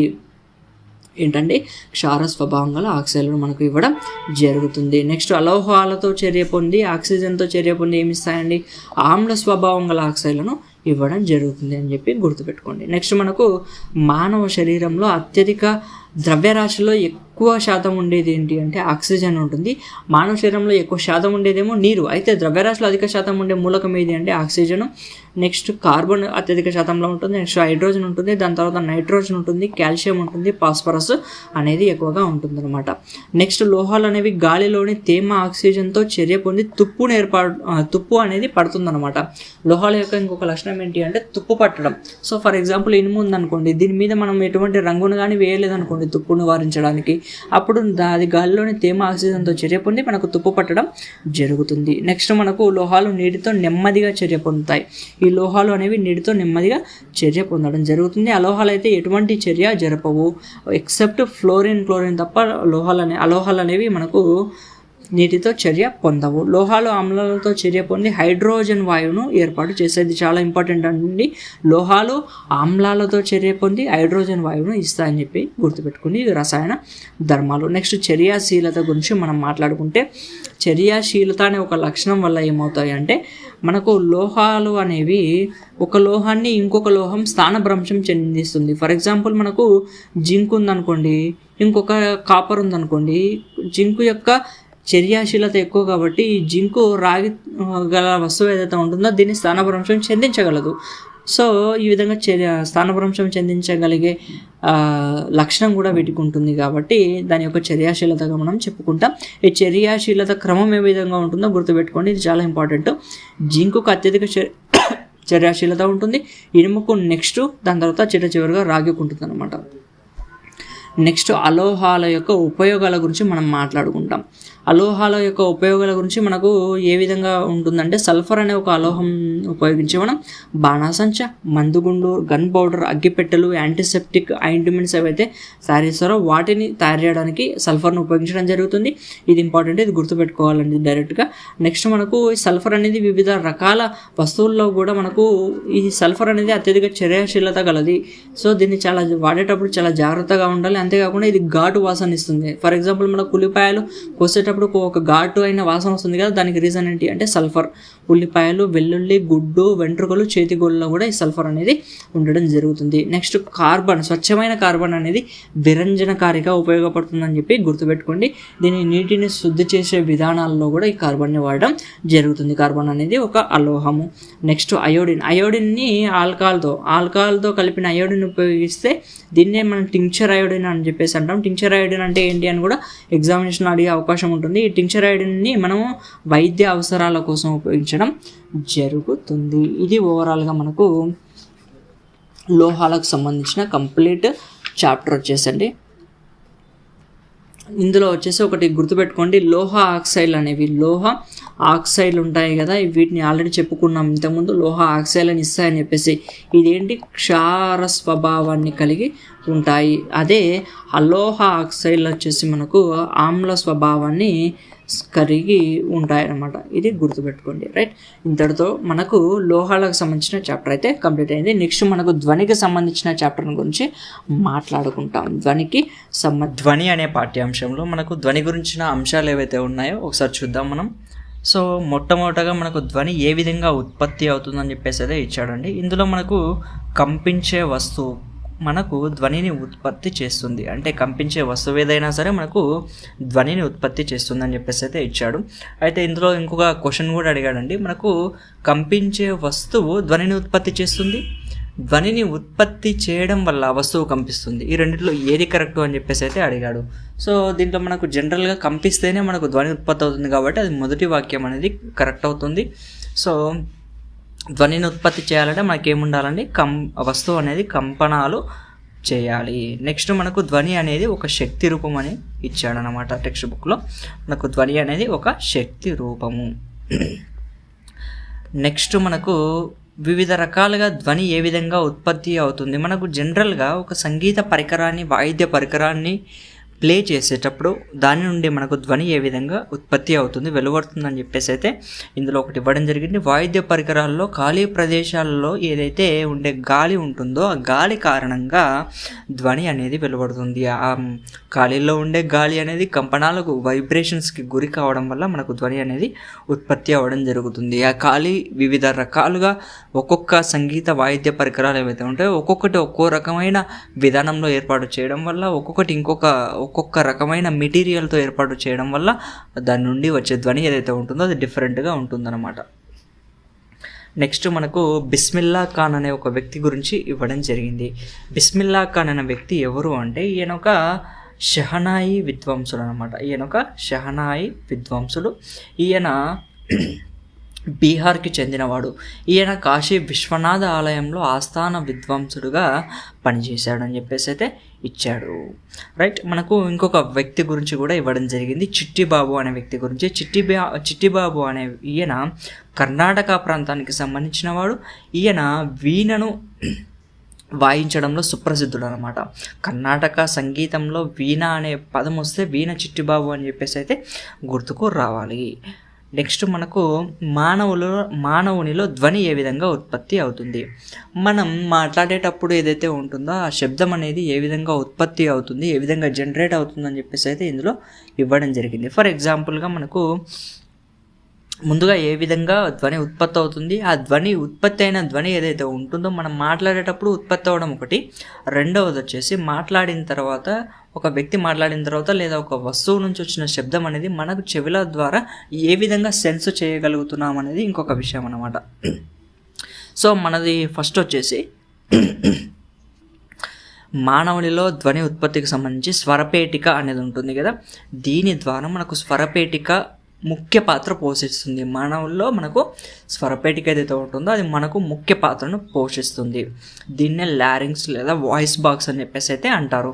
ఈ స్వరపేటికకు ఆనుకొని ఉన్న స్వరతంత్రులు అనేవి రెండు ఉంటాయండి. ఈ స్వరతంత్రులు మగవారిలో వచ్చేసి 20 మిల్లీమీటర్స్ ఉంటాయి, ఉమెన్లో వచ్చేసి 15 మిల్లీమీటర్స్ ఉండడం జరుగుతుంది. సో గొంతు పోయింది కాబట్టి కొద్దిగా అడ్జస్ట్ అవ్వండి, వాయిస్ అనేది సరిగా రావట్లేదు. నెక్స్ట్ మనకు స్వరతంత్రులు ఏవైతే ఉంటాయి ఇవి వైబ్రేట్ అవ్వడం వల్ల మూసుకొని తెరుచుకుంటూ ఉంటాయన్నమాట. ఈ స్వరతంత్రాలు అనేవి అవి మూసుకొని తెరుచుకునే ప్రక్రియ వల్ల అక్కడ ఉన్న గాలి వల్ల మనకు శబ్దం అనేది బయటికి రావడం జరుగుతుంది. అక్కడ ఏదైతే స్వరతంత్రుల్లో ఉండే గాలి ఉంటుందో అది కంపనాలకు గురి కావడం వల్ల మనకు శబ్దం అనేది ఉత్పత్తి అవ్వడం జరుగుతుంది మానవుల్లో. దాన్నే మనం వాయిస్ అని చెప్పేసి అంటాము. నెక్స్ట్ ఇంకొక పర్సన్ గురించి ఇవ్వడం జరిగింది, గోమటం శ్రీనివాస్ అనే ఈ వ్యక్తి ఒక వెంట్రిలాక్విస్ట్ అండి. ఈయన వరంగల్కు చెందిన వ్యక్తి. ఈయన 32 గంటలు నిర్విరామంగా, వెంట్రిలాక్విజం అంటే ఏంటి, మనకు పెదవులను కదల్చకుండా మాట్లాడి ఒక చేతిలో బొమ్మను పెట్టుకుంటారు కదా, దానితోటి మాట్లాడతారన్నమాట. దాన్నే వెంట్రిలాక్విజం అంటాం. సో ఈ వెంట్రిలాక్విజం అనే దాన్ని 32 గంటల పాటు నిర్విరామంగా ప్రదర్శన ఇవ్వడం ద్వారా ఈయన ప్రపంచ రికార్డును నెలకొల్పాడు. నెక్స్ట్ నేరెళ్ళ వేణుమాధవ్, ధ్వని అనుకరణకు బాగా ప్రసిద్ధి చెందిన వ్యక్తి. అంటే మనకు ఒక వ్యక్తి యొక్క ధ్వనిని అనుకరించడంలో ఈయన సిద్ధహస్తుడు అనమాట, నేరెళ్ళ వేణుమాధవ్. ఇప్పుడు ఇవి అయిపోయిన తర్వాత మనకు మానవుల ధ్వని ఉత్పత్తి ఏ విధంగా జరుగుతుందో తెలుసుకున్నాం. జనరల్గా కంపించే వస్తువుల ద్వారా మనకు ధ్వని ఉత్పత్తి అవుతుందని చెప్పేసి అయితే తెలుసుకున్నాం. అయితే మరి ధ్వని ఉత్పత్తి అయిన ధ్వని ఏదైతే ఉంటుందో అది ఏ విధంగా ప్రయాణిస్తుంది. ధ్వని ఉత్పత్తి అయిన తర్వాత మనకు ఒక యానకం అవసరం పడుతుంది. యానకం ద్వారా అది ప్రయాణించడం జరుగుతుంది. అంటే మనకు అది ధ్వని అనేది శూన్యంలో ప్రయాణించడం అనేది జరగదు, శూన్యంలో ప్రయాణించదు. సో దీనికి ఒక యానకం అవసరం ఉంటుంది అని గుర్తుపెట్టుకోండి. అది గాలైనా సరే అవ్వనివ్వండి, ఘన పదార్థమైనా అవ్వనివ్వండి, లేదా నీరు కూడా ఒక యానకమే. కానీ ధ్వని అనేది యానకంలో మాత్రమే ప్రసరిస్తుంది. యానకం లేని దగ్గర ధ్వని అనేది ప్రసరించదు. కానీ కాంతి అలాగా కాదు, యానకం లేకపోయినా అది శూన్యంలో కూడా ప్రయాణించడం జరుగుతుంది కాంతి విషయానికి వచ్చేసినట్టయితే మనకు. అయితే ఇక్కడ యానకంలో మనం మాటలు అంటే మనం ఏదైతే వింటున్నామో మరి ఏ విధంగా మనము ఆ శబ్దాలను వినగలుగుతున్నాం, మనలో ఏ యానకం ద్వారా, చెవులో ఉండే ఏ యానకం ద్వారా మనకు ఆ శబ్దాన్ని వినగలుగుతున్నామని చెప్పేసి అయితే ఇందులో ఇచ్చాడండి. ఫర్ ఎగ్జాంపుల్గా మనకు కంపనాలు ఏవైతే ఏర్పడతాయో ఆ ఏర్పడిన కంపనాలు మనకు మొట్టమొదటిగా ఎక్కడికి చేరుతాయండి? పిన్నాకు చేరడం జరుగుతుంది. ఇక్కడండి పిన్నాకు చేరడం జరుగుతుంది. సో కంపనాలు పిన్నాకు చేరిన తర్వాత చెవి పై వెలుపలి భాగం ఉంటుంది కదా, ఆ వెలుపలి భాగం దగ్గర ఉండేదాన్ని ఏమంటారంటే పిన్నా అని చెప్పేసి అయితే అంటారు. ఈ పిన్నాకు మనకు మొదటగా కంపనాలు చేరుతాయి. అక్కడ నుంచి చేరిన తర్వాత మనకు కర్ణబేరి దగ్గరికి ఈ కంపనాలు అనేవి రావడం జరుగుతుంది. ఇక్కడ ఉంది కదా కర్ణబేరి.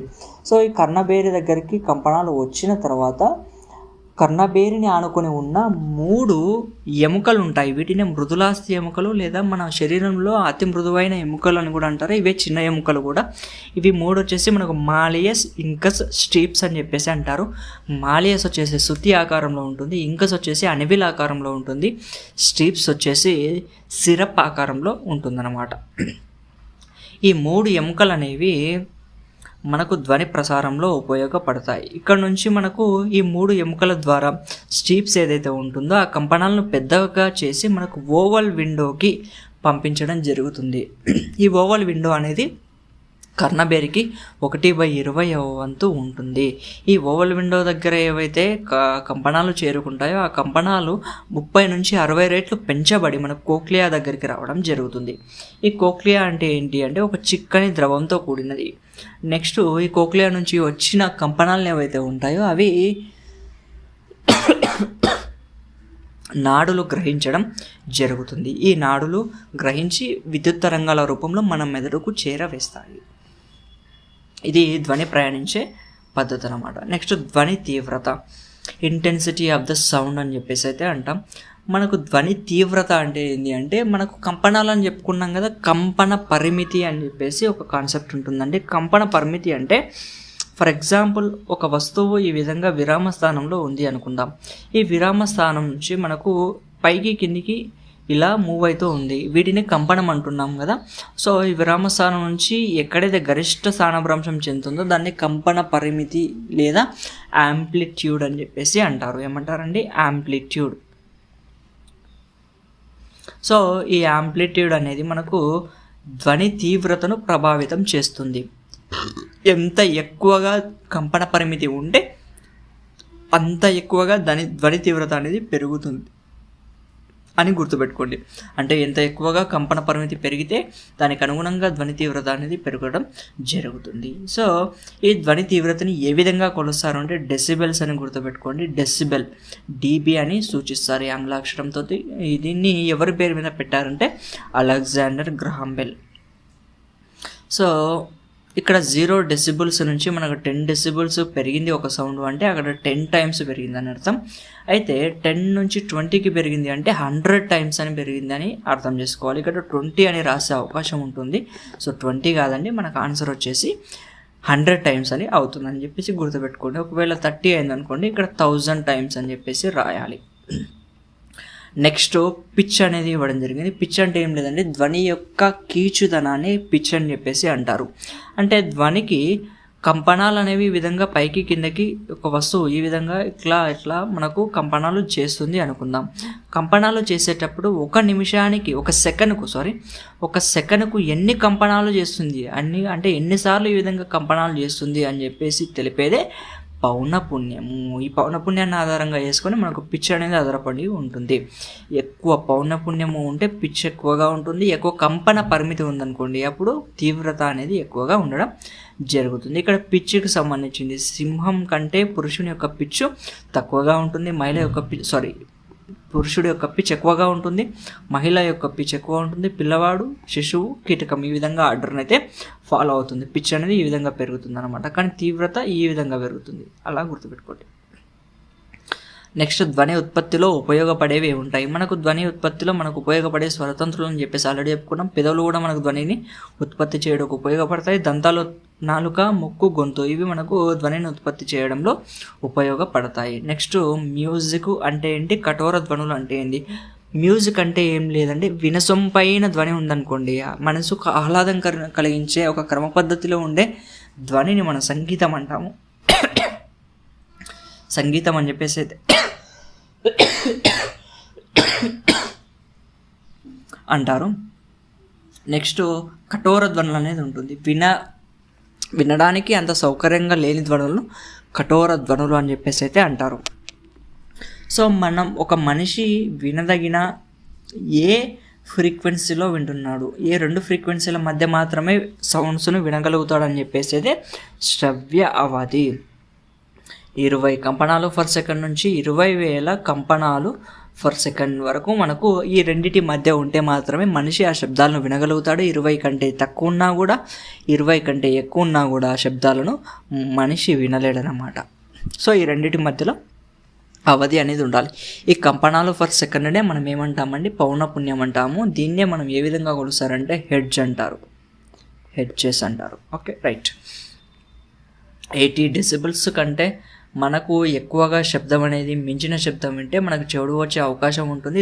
ధ్వని తీవ్రత 80 డెసిబుల్స్ దాటితే మనకు అనారోగ్య సమస్యలు వస్తాయి. నెక్స్ట్ కాలుష్య ప్రభావాలు. ధ్వని కాలుష్యం వల్ల మనకు ఎటువంటి నష్టాలు జరుగుతాయంటే నిద్రలేమి, ఉద్రేకము, రక్తపోటు అనేది పెరగడం జరుగుతుంది.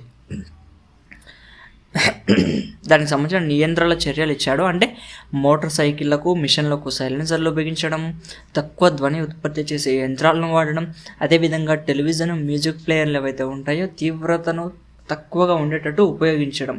సో ఇటువంటి చర్యలు తీసుకోవడం వల్ల ధ్వని తీవ్రతను మనం తగ్గించవచ్చు, ధ్వని కాలుష్యాన్ని మనం తగ్గించవచ్చు. నెక్స్ట్ ఇంకొక 2 గురించి ఇవ్వడం జరిగిందండి. ఎంఎస్ సుబ్బలక్ష్మి. ఈమె కర్ణాటక సంగీత విద్వాంసురాలు. ఈమెను గురించి ఈమె ఒక మానవతావాది. ఈమె తన గాత్రంతో అనేక భక్తి పాటలు, అన్నమయ్య కీర్తనలు రకరకాలు పాడడం జరిగిందనమాట ఎంఎస్ సుబ్బలక్ష్మి. నెక్స్ట్ ఘంటసాల వెంకటేశ్వరరావు. ఈయన మనకు చాలా సుప్రసిద్ధమైన గాయకుడు అండి. మనకు తెలుగు, తమిళ్, కన్నడ, మలయాళంలో దాదాపు 10,000 పైన సాంగ్స్ను పాడాడు. ఒక 100కు పైగా మ్యూజిక్ డైరెక్షన్ అనేది చేయడం జరిగిందండి.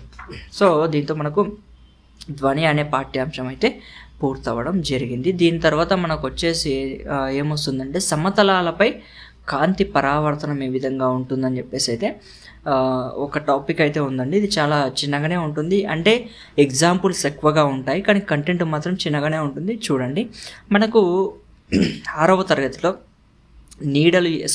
తరగతిలో నీడలు ఏ విధంగా ఏర్పడతాయని చెప్పేసి అయితే ఇచ్చాడు. మనకు నీడ ఏర్పడాలంటే ఒక కాంతి జనకం ఉండాలి, అపారదర్శక పదార్థం ఉండాలి, ఒక తెర ఉండాలి. అంటే నీడను పట్టుకోవడానికి తెర ఉండాలి. అపారదర్శక పదార్థం అంటే కంప్లీట్గా కాంతిని పోనీయకుండా అడ్డుకునేది అపారదర్శక, కాంతిని తన గుండా పోనిస్తేనేమో పారదర్శక పదార్థం.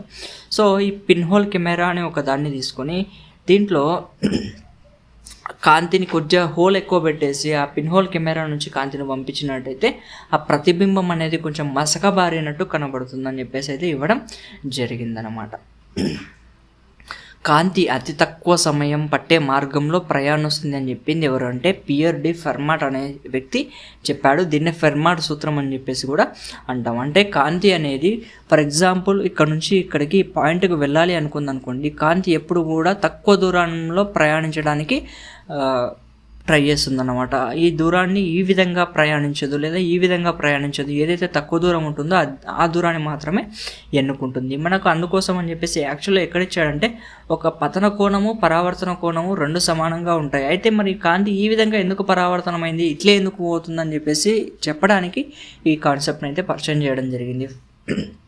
సో దీన్ని చెప్తే కొంచెం లెంతీ అవుతుంది కాబట్టి గుర్తుపెట్టుకుని డైరెక్ట్గా కాంతి అనేది అతి తక్కువ సమయం పట్టే దూరంలో ప్రయాణిస్తుంది. అతి తక్కువ దూరంలో ఏదైతే ఉంటుందో అది తక్కువ సమయం పట్టాలి, దూరం గుండా మనకు ప్రయాణించడం జరుగుతుంది. నెక్స్ట్ సమతల దర్పణం అంటే ఏంది, పాఠమే దాని గురించి కాబట్టి మనకు సమతల దర్పణం అంటే ఏం లేదండి, గాజు పలక ఏదైతే ఉంటుందో నునుపుగా ఉన్న గాజు పలకకి ఒకవైపు వెండి కానీ అల్యూమినియం కానీ పూత పూస్తే అది ఒక సమతల దర్పణంలా పనిచేస్తుంది. ఇది గుర్తుపెట్టుకొని ఇంతకుముందు మనం చెప్పుకున్నాం కదా, ఒక పతన కోణము, పరావర్తన కోణము. మనం ఒక కాంతి అనేది ఒక తలాన్ని తాకినప్పుడు పరావర్తనం చెందింది అనుకోండి, అక్కడ పతన కోణము, పరావర్తన కోణము సమానంగా ఉండడం జరుగుతుంది. ఇక్కడ పరావర్తన తలం అని చెప్పేసి ఇంకోటి ఇచ్చాడండి. పరావర్తన తలం అంటే ఏంటంటే పతన కిరణము, పరావర్తన కిరణము లంబము ఉన్న 3 ఉన్న ఏదైతే తలం ఉంటుందో దాన్ని పరావర్తన తలం అని చెప్పేసి అయితే అనాలి. ఇంకోటి ఇచ్చిన కాన్సెప్ట్ ఇంపార్టెంట్ ఏంటి అంటే ఒక పరిశీలకుడు ఉన్నాడు, ఒక ప్రతిబింబము మనకు ఏర్పడింది అనుకుందాం. ఫర్ ఎగ్జాంపుల్ ఇక్కడ అద్దం ఉంది, మనం ఇక్కడ వస్తువును మనం ఇక్కడ నుంచి వస్తువు ఉంది, ఈ వస్తువును మనం పరిశీలిస్తే మనకు సేమ్ అంతే దూరంలో ఇక్కడ ఉన్నట్టుగా కనబడుతుంది, అద్దం లోపల నుంచి వస్తున్నట్టుగా కనబడుతుంది. అయితే ఈ దూరం అనేది ఇక్కడ సేమ్ ఉంటుందన్నమాట. అయితే మనం పరిశీలకుడు మనం ఇక్కడ ఉన్నాం అనుకోండి, దగ్గరికి వెళ్ళిన కొద్ది వస్తువు అనేది ఈ ప్రతిబింబం అనేది పెద్దగా కనబడడం జరుగుతుంది. ఇలా రివర్స్లో మనం దూరం వెళ్ళినట్టయితే ఆ ప్రతిబింబం అనేది చిన్నగా కనబడడం జరుగుతుంది అనేది గుర్తుపెట్టుకోండి. అంతేకాకుండా ఈ ప్రతిబింబం ఏ విధంగా ఉంటుంది, ఇక్కడ ఏర్పడిన ప్రతిబింబం ఏ విధంగా ఉంటుంది, పార్శ్వ విలోమాన్ని చెందుతుంది. అంటే కుడి ఎడమలు తారుమారు అవుతాయి.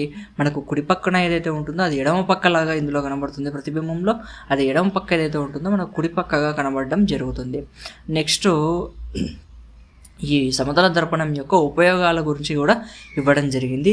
దీన్ని సమతల దర్పణంని ఎక్కడెక్కడ వాడతారంటే పెరిస్కోప్లలో వాడతారు, మనం మంగళ షాపుల్లో కూడా వాడడం జరుగుతుంది. ఒక పెద్ద అంటే మనకు జనరల్గా మొహం చూసుకోవడానికి తయారవడానికి వాడతాం కదా, దాన్ని సమతల దర్పణాలను వాడతారు. అయితే ఇక్కడ పెరిస్కోప్ జనరల్ యూసెస్ కాకుండా మనకు జనరల్గా దర్పణాలు చూస్తుంటాం కదా, అక్కడ కాకుండా కొంచెం డిఫరెంట్గా ఉన్నాయంటే పెరిస్కోప్లో వాడడం జరుగుతుంది. సోలార్ కుక్కర్లలో కూడా ఈ దర్పణాలను వాడడం జరుగుతుంది. నెక్స్ట్ వచ్చేసి 7th లెసన్ అండి. 7th లెసన్ వచ్చేసి మనకు నేల బొగ్గు మరియు పెట్రోలియం అనేది ఇవ్వడం జరిగింది. నేల బొగ్గు పెట్రోలియంలో మొట్టమొదటిగా పదార్థ శాస్త్రం అంటే ఏంటో ఇవ్వడం జరిగింది. పదార్థాల గురించి వివరించే విజ్ఞాన శాస్త్ర శాఖనే మనం పదార్థ శాస్త్రం అంటాం. అంటే ఇది పదార్థాల గురించి మాత్రమే చెప్తుందన్నమాట. వివిధ రకాల పదార్థాల గురించి అధ్యయనం చేసే శాస్త్రాన్ని మనం ఏమంటామండి, పదార్థ శాస్త్రం అని చెప్పేసి అయితే అంటారు.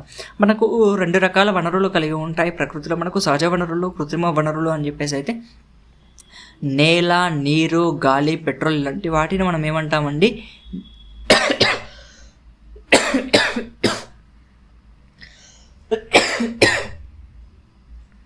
సహజ వనరులు అని అనడం జరుగుతుంది.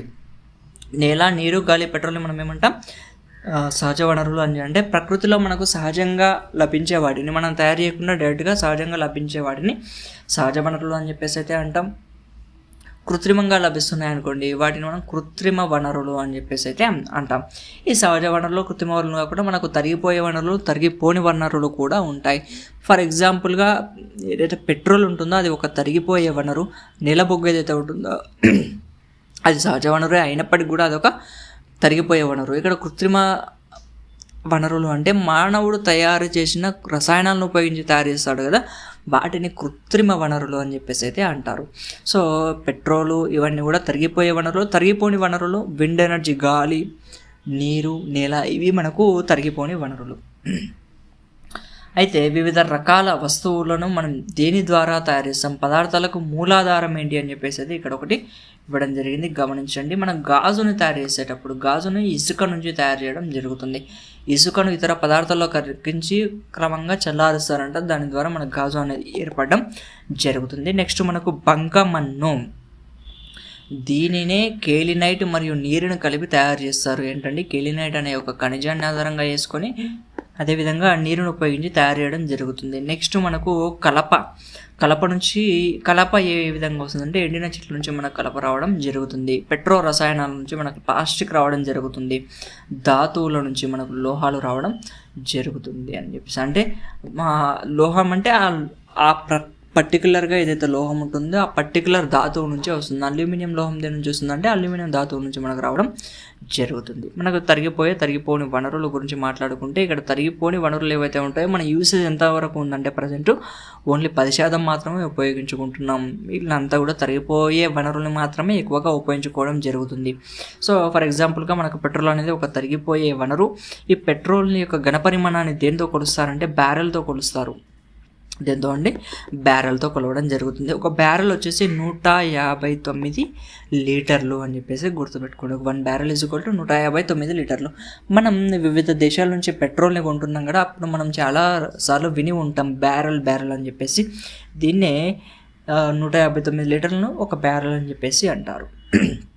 నెక్స్ట్ బయోడీజిల్ అంటే వృక్ష తైలాల నుంచి జంతువుల యొక్క కొవ్వును ఉపయోగించి తయారు చేసేదాన్ని మనం దీనికి వివిధ రకాల రసాయన చర్యలకు గురి చేసి మనకు బయోడీజిల్ని తయారు చేయడం జరుగుతుంది. దీన్ని మనకు ప్రకృతికి అంత హానికరం అయ్యేది కాదు, ఈ ప్రకృతికి మేలు చేసేదన్నమాట బయోడీజిల్ అనేది. అంటే ఎటువంటి హానిని మనకు చేకూర్చదు డీజిల్ లాగా. అయితే ఈ బయోడీజిల్కి సంబంధించిన మొక్కలు నాటడం వల్ల ఫ్యూచర్లో ఎక్కువగా దీన్ని వాడడం వల్ల ఏమవుతుందంటే ఆహార ఉత్పత్తుల యొక్క కొరత ఏర్పడే అవకాశం ఉంటుంది. మొత్తం మనం చెట్లు దీనికి సంబంధించి వేసినాం అనుకోండి, అప్పుడు ఆహార ఉత్పత్తి ఎవరు చేస్తారో అప్పుడు ఆహార ఉత్పత్తి కొరత ఏర్పడుతుంది అన్నమాట, ఆహార కొరత. నెక్స్ట్ నేలబొగ్గు. ఉష్ణము మరియు కాంతి వనరుగా మనము ఈ నేలబొగ్గుని ఉపయోగించుకోవడం జరుగుతుంది. ఇది మనకు ఎక్కడి నుంచి వస్తుందంటే భూపటలంలోని గనుల నుంచి అని చెప్పి గుర్తుపెట్టుకోండి. ఎక్కడి నుంచి అండి? భూపటలం, ఇది important. Next petroleum. 4000 years before మనకు బాబిలోనియాలో గోడలు గోపురాల్లో ఆస్పాల్ట్ అనే ఒక ఉత్పన్నాన్ని పెట్రోల్ నుంచి తయారు చేసిన ఒక ఉత్పన్నం సబ్స్టాన్స్ ఏదైతే ఉంటుందో దాన్ని ఆస్పాల్ట్ అనేవారు. ఆస్పాల్ట్ని ఇక్కడ గోడలు గోపురాల తయారీకి ఉపయోగించేవారు అన్నమాట. నెక్స్ట్ సహజ వాయువు. ఇక్కడ పెట్రోల్ ఉత్పత్తుల గురించి ఒక పెద్ద డయాగ్రామ్ ఇవ్వడం జరిగింది. అంటే పెట్రోల్నే మనం ద్రవ బంగారం అని చెప్పేసి అయితే పిలుస్తారు. ఏమంటారంటే ద్రవ బంగారము. ఈ ద్రవ బంగారం నుంచి ఎందుకన్నా పిలుస్తారంటే ఇది ఎకానమికల్గా మనకు చాలా రకాలుగా ఉపయోగపడుతుంది. దాని నుంచి అనేక రకాల ఉత్పత్తులను తయారు చేయగలుగుతారు. ఫర్ ఎగ్జాంపుల్గా ఇక్కడ దీన్ని ఉత్పత్తి అంటే ప్యూరిఫై చేసేటప్పుడు బిలో 40 degrees సెంటిగ్రేడ్ అయ్యేటప్పుడు దీన్ని వాయు ఇంధనంగా, ఎల్పిజి సిలిండర్గా, కృత్రిమ ఎరువులు తయారు చేయడంలో, కృత్రిమ రబ్బర్ని తయారు చేయడంలో వివిధ రకాల ఉత్పత్తులు ఉంటాయి. వాటిని తయారు చేయడానికి ఇక్కడ వచ్చే సబ్స్టాన్స్ అనేది పనికొస్తుంది. 70 degreesకి వేడి చేసినప్పుడు ఇక్కడ చూపించిన వస్తువులు ఏవైతే ఉన్నాయో రసాయనాలు, బూట్ పాలిష్, గడియారాలు, విడిభాగాలు శుభ్రం చేసే ద్రావణము. 120 degrees వచ్చేసి petrol, dry cleaning, heating torch అనేది. 170 కిరోసిన్ ఆయిల్, బత్తిలో పోయి దీపము. 270 degrees అప్పుడు diesel oil, diesel generator, diesel engine. 400లో వచ్చేసి కందెనలకు వాడే చమురు, కందెనలను ఉత్పత్తి చేసే యంత్రము. 600 degrees సెంటిగ్రేడ్ అప్పుడు వచ్చేసి చమురు ఇంధనము, పారిశ్రామిక బాయిలర్ అని చెప్పేసి. ఇక్కడ విక్షేపం నుంచి మనకు ఆస్పాల్ట్ అనేది తయారు చేయడం జరుగుతుంది. ఇక్కడ మనకు పెయింట్స్, రోడ్లకు ఉపయోగించే తారును తయారు చేస్తారు. అదేవిధంగా ఈ పారాఫిన్ వ్యాక్స్ అనేది కూడా తయారు చేయడం జరుగుతుంది. దీని నుంచి మనకు అపాయింట్మెంట్లు, ఫేస్ క్రీము, గ్రీసు, అగ్గిపెట్టె, కొవ్వొత్తి, వాష్ పేపర్స్, వ్యాజ్లిన్ అనేవి తయారు చేయడం జరుగుతుంది. నెక్స్ట్ నేలబొగ్గు నుంచి మనకు 3 రకాల ముఖ్యమైన పదార్థాలు అనేవి బై ప్రొడక్ట్స్గా రావడం జరుగుతుంది. ఒకటి కోల్ అంటారు, కోల్తార్ అంటారు, కోల్ గ్యాస్ అని చెప్పేసి అంటారు. కోలే మనకు కార్బన్ యొక్క స్వచ్ఛ రూపం అని చెప్పేసి అయితే అంటారు. దీనిని మనకు స్టీల్ తయారీలో, లోహాల సంగ్రహణంలో ఉపయోగించుకోవడం జరుగుతుంది. కోల్తార్ అనేది ఒక దుర్వాసన గల నల్లని చిక్కని ద్రావణం. ఇది ఒక నల్లని సచ్ఛిద్ర ద్రావణం అని చెప్పేసి కోల్ అంటారు అన్నమాట. కోల్తారు దుర్వాసన గల నల్లని చిక్కని ద్రావణం అని చెప్పి గుర్తుపెట్టుకోండి. నెక్స్ట్ మనకు ఈ కోల్తార్ నుంచి 200 పదార్థాలు తయారు చేస్తారు.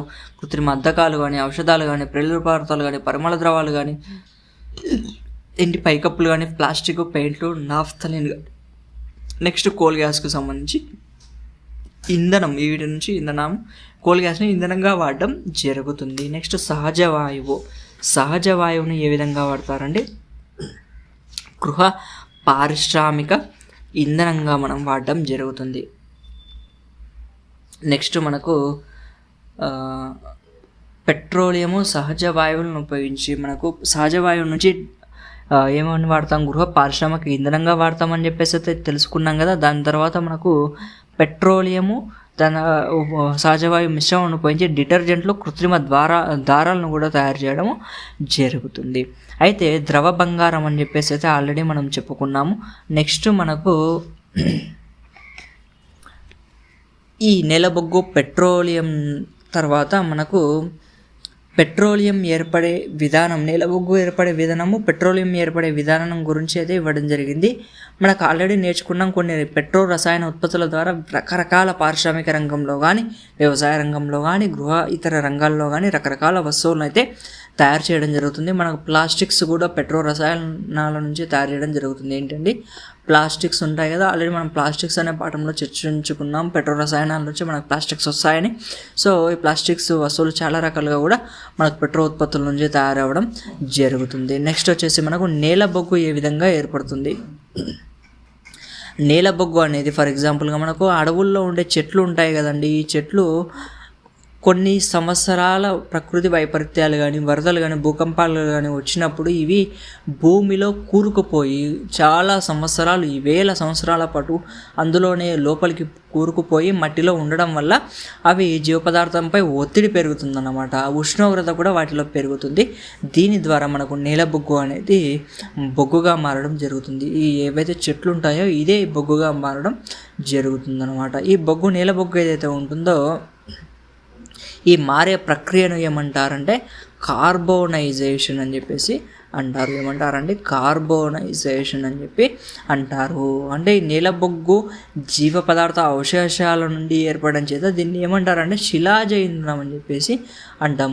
అంటే మనకు చెట్లు అనేవి ఒక జీవ పదార్థం, అంటే చెట్లు ఆల్రెడీ జీవమున్న పదార్థాలే కదా, అవి మనకు కుళ్ళిపోయి ఆ అవశేషాల నుంచి మనకు ఏర్పడుతున్నాయి కాబట్టి దీన్ని మనము శిలాజ ఇంధనం అని చెప్పేసి కూడా అంటారు. నెక్స్ట్ పెట్రోలియం ఏ విధంగా ఏర్పడుతుంది? పెట్రోలియం అనేది సముద్రాలు మరియు మహాసముద్రాల అడుగు భాగం దగ్గరగా ఉండే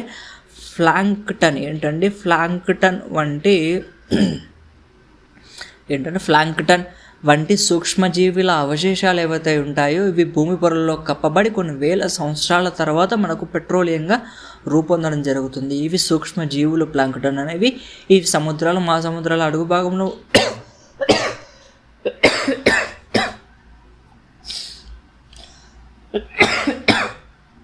ఉండడం వల్ల వీటి నుంచి మనకు ప్లాంక్టన్ అనే సూక్ష్మజీవుల అవశేషాల నుంచి మనకు ఇవి కూలిపోయి మనకు ఏమొస్తుందండి, పెట్రోలియం భూమి పొరల్లో కప్పబడి కొన్ని వేల సంవత్సరాల తర్వాత పెట్రోలియంగా రూపాంతరం చెందడం జరుగుతుంది.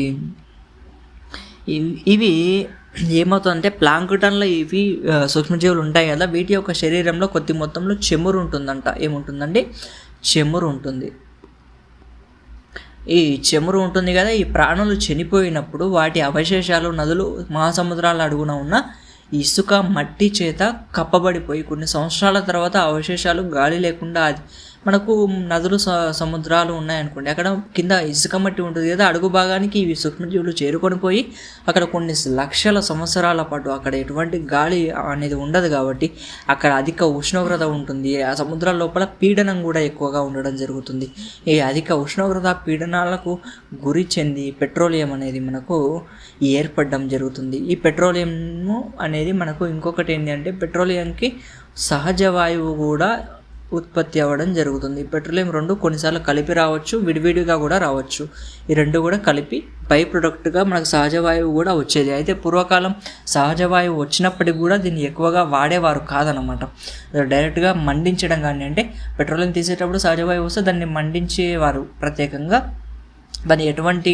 దాన్ని అయితే వాడేవారు కాదు. అయితే సహజ వాయువుని మనం సిఎన్జిగా కూడా ఉపయోగపడతారని చెప్పేసి ఇంతకుముందు చెప్పుకున్నాం కదా. దాని తర్వాత దాని యొక్క పెట్రోలియం ఎంత ఈక్వల్గా వాడుతున్నారో ఇప్పుడు సహజ వాయువుని కూడా అంతే ఈక్వల్గా వాడడం జరుగుతుంది. సిఎన్జి అనేది మనకు పర్యావరణానికి మేలు కలిగించేదన్నమాట, అంటే ఎటువంటి కాలుష్యాన్ని కలిగించదు కాబట్టి మనం గ్యాస్ సిలిండర్లలో చాలా రకాలుగా దీన్ని ఉపయోగించడం జరుగుతుంది.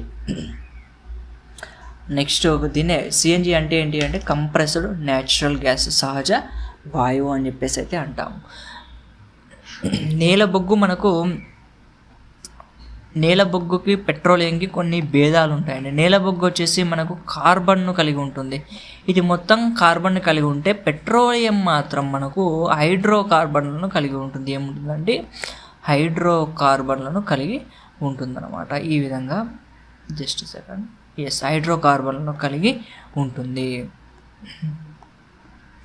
నెక్స్ట్ మనకు ఈ సమ్మేళనాలు అంటే దీనిలో హైడ్రోకార్బన్ అంటే ఏంది, హైడ్రోజన్ ఉంటుంది, తర్వాత కార్బన్, ఈ రెండు పదార్థాలు ఇందులో కలిసి ఉంటాయి. ఈ హైడ్రోకార్బన్లు కలిసి ఉంటాయి కాబట్టి దీన్ని పెట్రోలియం అని చెప్పేసి అంటాము.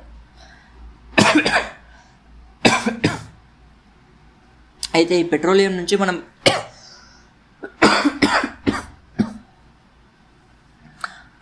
నుంచి మనము వివిధ పదార్థాలను సంశ్లేషణ చేయడం జరుగుతుంది. అనేక రకమైన పదార్థాలు ఏర్పడతాయని చెప్పేసి అయితే ఆల్రెడీ తెలుసుకున్నాము. అయితే మనకు సహజ వాయువు ఉంది కదా, దానికి కొన్ని ప్రత్యామ్నాయ గ్యాసెస్ కూడా ఉన్నాయని చెప్పేసి అయితే ఇవ్వడం జరిగింది. ఇవి చాలా సాంప్రదాయమైనవి, ప్రాచీనమైనవి కావు. అయితే సాంప్రదాయేతర గ్యాస్ వనరులు ఏవైతే ఉంటాయో వాటిని గురించి ఒకసారి మనం చూసుకుంటే నేల బొగ్గు పైపర్లో ఉండే మీథేన్ ఒకటి, ఇది సాంప్రదాయేతర గ్యాస్ వనరు. అదేవిధంగా గ్యాస్ హైడ్రేట్లు అనేది కూడా ఉంటుంది. గ్యాస్ హైడ్రేట్లు అపరిమితంగా ఉన్నాయంట. అయితే వీటిని ఈ గ్యాసెస్ ఉన్నప్పటికీ కూడా వాటిని మనము ఉత్పత్తి చేసే స్థితిలో ప్రజెంట్ లేమండి. దీనికి తగ్గ సాంకేతిక పరిజ్ఞానం అయితే మన దగ్గర లేదు. భవిష్యత్తులో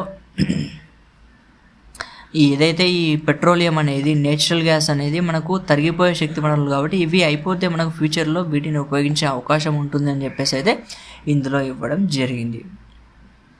అయితే ఈ తరిగిపోయే శక్తి వనరులు ఉన్నాయి కదా, బొగ్గు మరియు పెట్రోలియం, వాటిని ఏ విధంగా కాపాడుకోవాలి? ఇవి సింపుల్ అండి.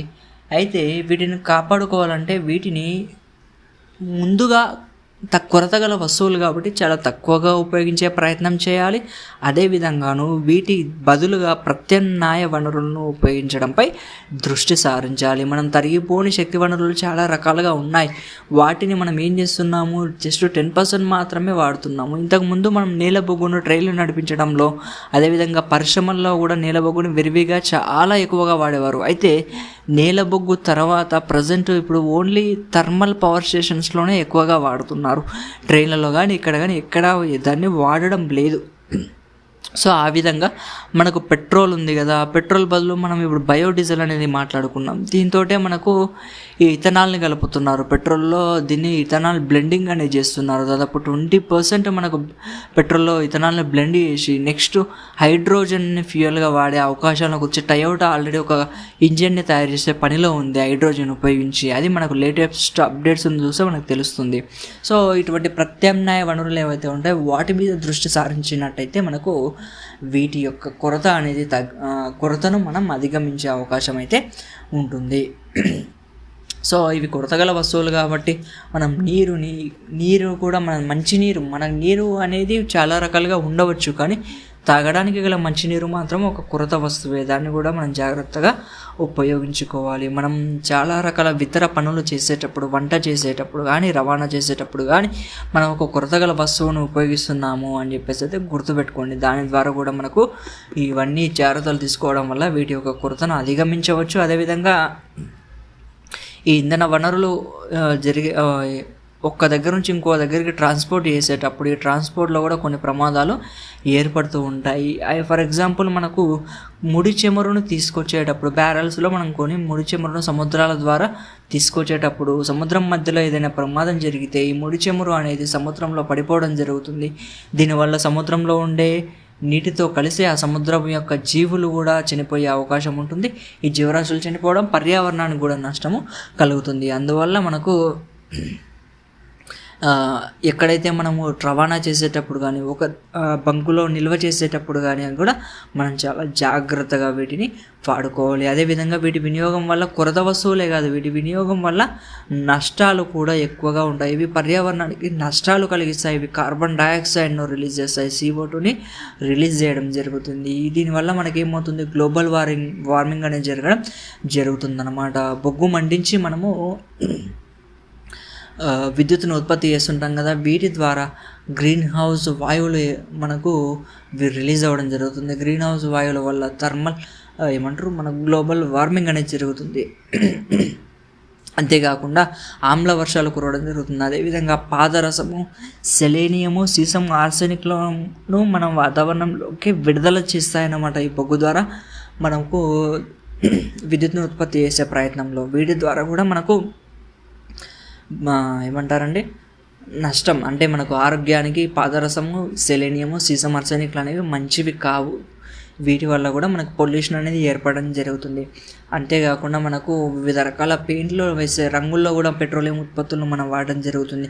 తలుపులకు, కిటికీలకు వేసే పెయింట్ల గోడలకు కూడా మనకు పెట్రోలియం వాడతాయి. ఇవి విష పదార్థాలుగా కొన్ని టాక్సిక్స్ని, కొన్ని మనం పెయింట్ వేసేటప్పుడు కొంత రకమైన విచిత్రమైన వాసన వస్తుంది కదా, అది ఒక టాక్సిక్ని రిలీజ్ చేస్తుందని చెప్పేసి, విషవాయువులను రిలీజ్ చేస్తుందని చెప్పేసి అర్థం చేసుకోవచ్చు. వీటి వల్ల మనకు గుండె మరియు ఊపిరితిత్తుల సమస్యలు కూడా ఏర్పడడం జరుగుతుంది. తర్వాత మత్తుగా ఉండడం, తర్వాత నాసియా అంటాం, ఇటువంటి రోగాలు కూడా మనకు రావడం జరుగుతుంది. సో దీంతో మనకు నేలబొగ్గు మరియు దానికి సంబంధించిన పాఠం అయితే అయిపోయింది. నెక్స్ట్ ఏవైతే పాఠాలు ఉన్నాయో వాటిని మనం ఇంకొక పార్ట్లో మనం చూద్దామండి. సో ఎవరైతే ఛానల్ని కొత్తగా చూస్తున్నారో ఛానల్ని అయితే ఖచ్చితంగా సబ్స్క్రైబ్ చేసుకోండి. నెక్స్ట్ మన ఛానల్లో డిఎస్సికి సంబంధించిన ప్రతి క్లాసెస్ను కూడా మనము టెక్స్ట్ బుక్స్కి సంబంధించిన క్లాసెస్ను కూడా మనం ఎప్పటికప్పుడు ఛానల్లో అప్డేట్ చేస్తూ ఉంటాం. సో ఖచ్చితంగా ఛానల్ని సబ్స్క్రైబ్ చేసుకోండి, మీ ఫ్రెండ్స్కి కూడా